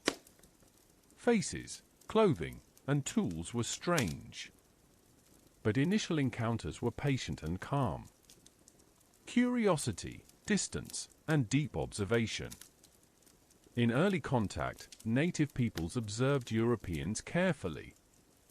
They noted the materials of their clothing, the way they moved, their unfamiliar social manners, the noises made by their tools, the construction of their ships. They watched from the forests or beach ridges before approaching. European sailors, for their part, often marveled at the canoes that glided effortlessly across the water, the skill with which indigenous fishers cast nets, and the intricate trade networks that connected coastal and inland nations. Both sides were learning, slowly and cautiously. This early period was marked more by curiosity than conflict. Trade, a bridge between worlds. Trade became the main link between Europeans and native nations in the early stages. The most significant item was fur, especially beaver pelts used to make felt hats in Europe. Native peoples traded beaver, otter, mink, fox pelts. In exchange, Europeans offered metal tools, knives, axes, kettles, glass beads, wool cloth, cooking pots, needles and thread, fish hooks. Metal tools were especially valued, not because indigenous tools were inadequate, but because metal drastically reduced labor time, freeing hours for other tasks. Trade strengthened diplomatic bonds. It created new relationships. It introduced new possibilities. But every exchange also shifted the balance of traditional life in small and subtle ways. Diplomacy, ceremony, and alliance-making. Native nations had long-standing diplomatic traditions. When Europeans arrived permanently, these traditions helped frame interactions. Gift-giving. Gifts carried meaning. A gift offered friendship, respect, openness to exchange, political goodwill. European settlers often misunderstood this system, not realizing that accepting a gift created obligations. Treaty talks. Treaties were often made based on indigenous principles of reciprocity, shared use, ongoing relationship. But Europeans tended to imagine treaties as permanent land transfers. This difference in worldview created tension that would grow in later years, though in the earliest period, negotiations were mostly peaceful. Ceremonial feasts. Feasts sealed agreements. Speeches were made. Pipes were shared. Songs were sung. The first century of contact involved far more diplomacy than conflict. Learning from each other. In early contact, indigenous peoples taught Europeans how to survive in unfamiliar environments. Planting corn more efficiently. Using fish as fertilizer. Navigating rivers. Identifying edible plants. Avoiding poisonous berries. Tracking game. Constructing warm shelters. Making snowshoes. Preserving food for winter. Europeans shared metalworking techniques, wool fabrics, new foods, new trade opportunities. For a time, the exchange was mutually beneficial. Quiet transformations in daily life. Even before large conflicts or epidemics spread, early contact altered indigenous life in small, subtle ways. Metal tools replaced some stone ones. New trade routes formed. Political alliances shifted. Wealth became tied to new kinds of goods. Hunting patterns changed to meet fur demands. Spiritual interpretations evolved as new faces appeared. Life did not abruptly transform, it shifted slowly, like a tide rising inch by inch. Villages still followed their annual cycles. Children still learned from elders. Stories were still told beside hearth fires. But the world had begun, almost imperceptibly, to expand. Warning signs and caution. Not all encounters were peaceful. Kidnappings, misunderstandings, and violent skirmishes occurred. Some European explorers forced indigenous captives aboard their ships to display in Europe. Others violated trade customs, cut trees without permission, or overfished local waters. Indigenous nations noticed these breaches carefully. Warnings were issued. Boundaries were defended. Diplomats spoke with firmness and clarity. For now, however, the tensions remained limited.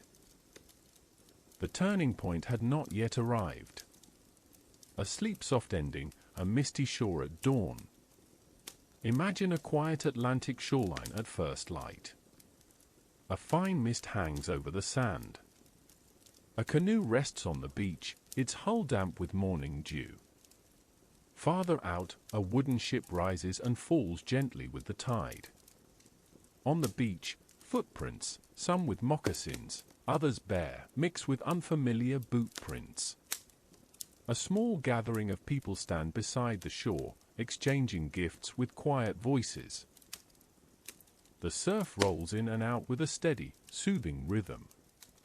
A gull cries overhead. The air smells of salt, cedar smoke, and early morning fog. Nothing is rushed. Nothing is loud. These early encounters unfold with the gentle uncertainty of a new day. Let that misty shoreline carry you deeper into rest. Part 20.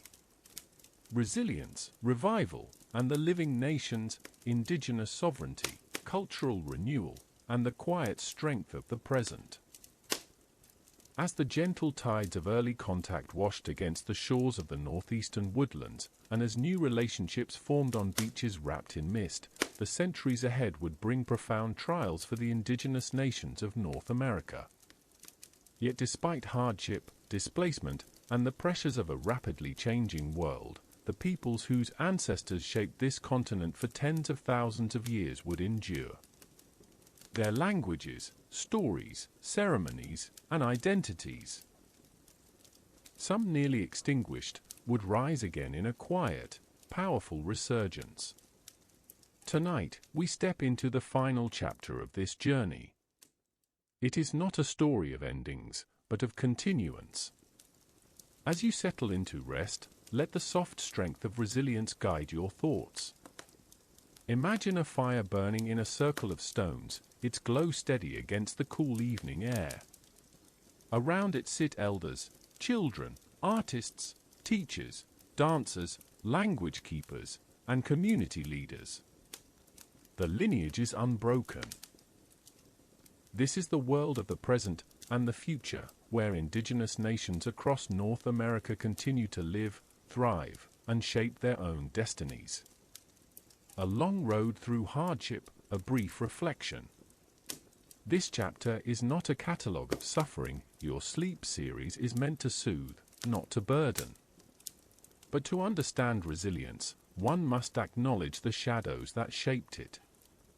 After early contact came epidemics that swept through nations, violent conflicts, forced relocations, broken treaties, suppression of ceremonies, removal of children to boarding schools, loss of languages, loss of land.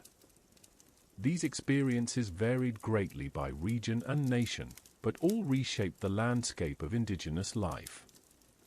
Yet even in the darkest moments, the fires never went out. Elders whispered stories in secret.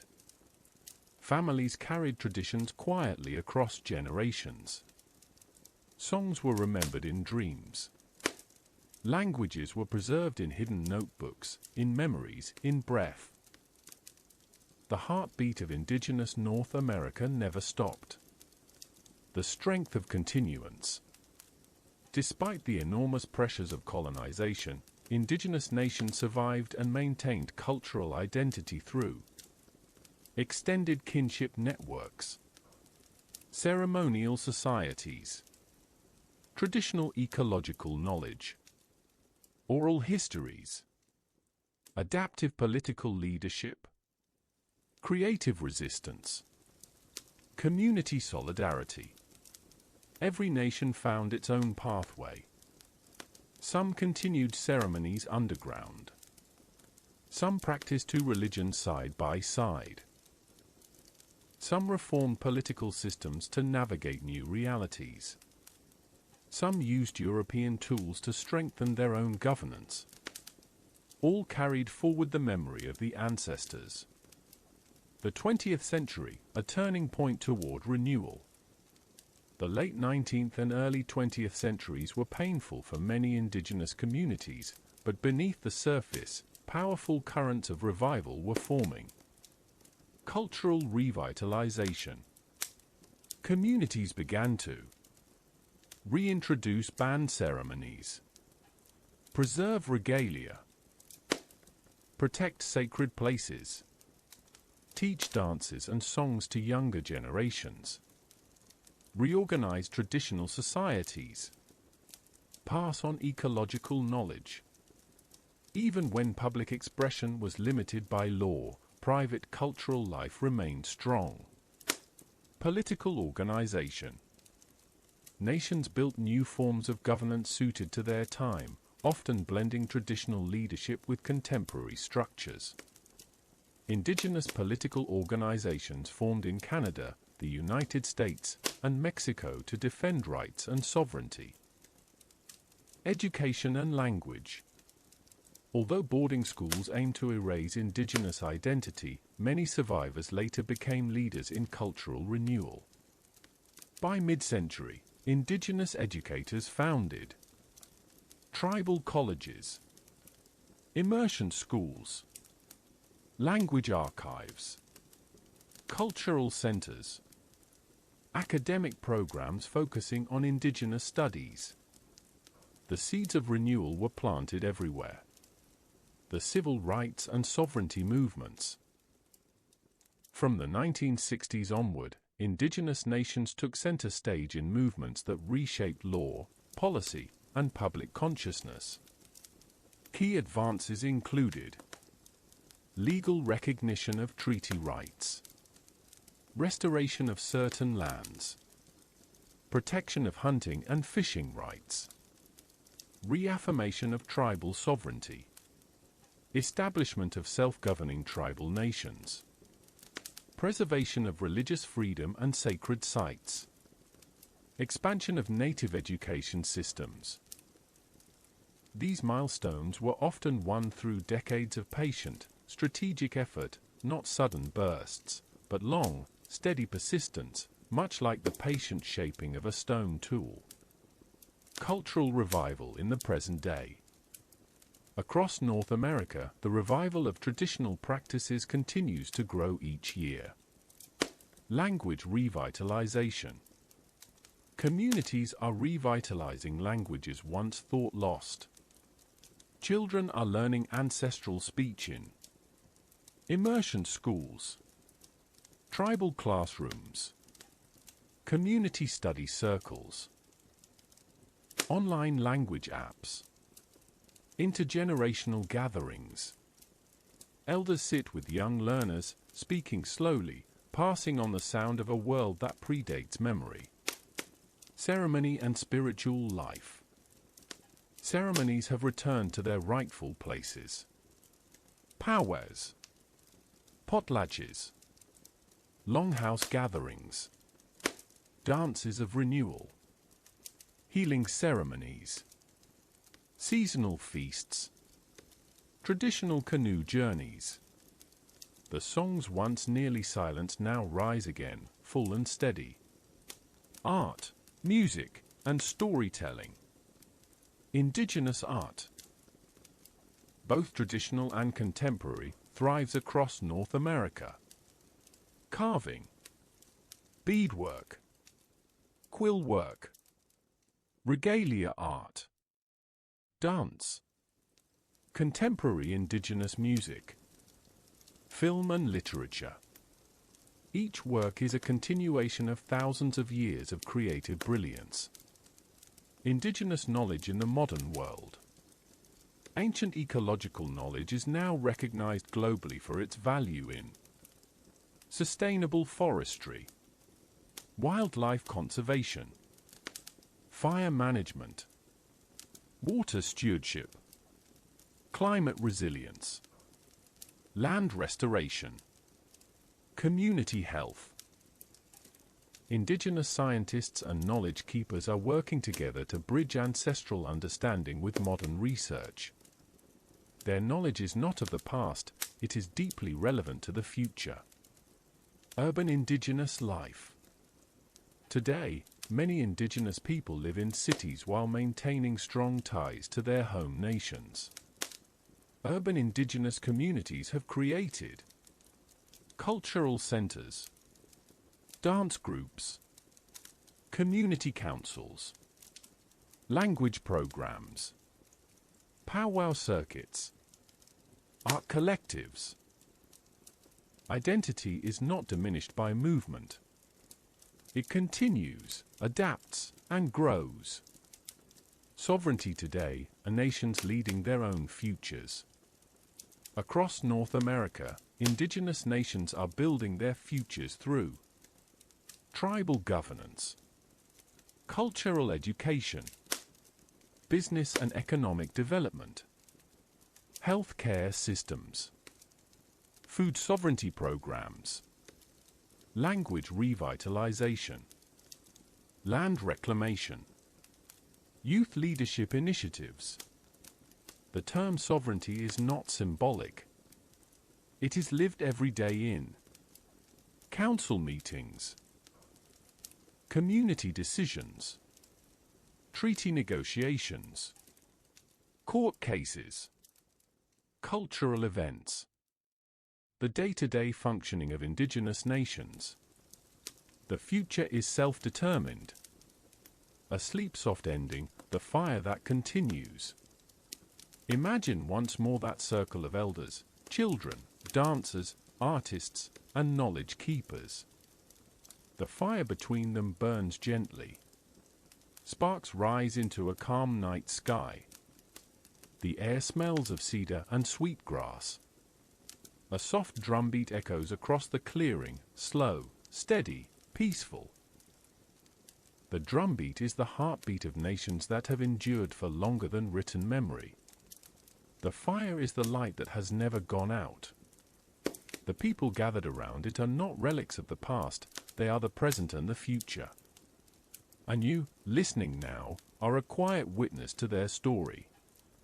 Let this warmth carry you into rest, knowing the journey continues, strong and steady, into the generations yet to come.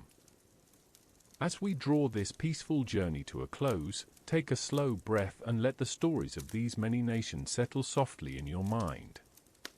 Tonight, we traveled across thousands of years and countless landscapes, meeting the peoples who shaped this continent with wisdom, patience, and deep connection to the land.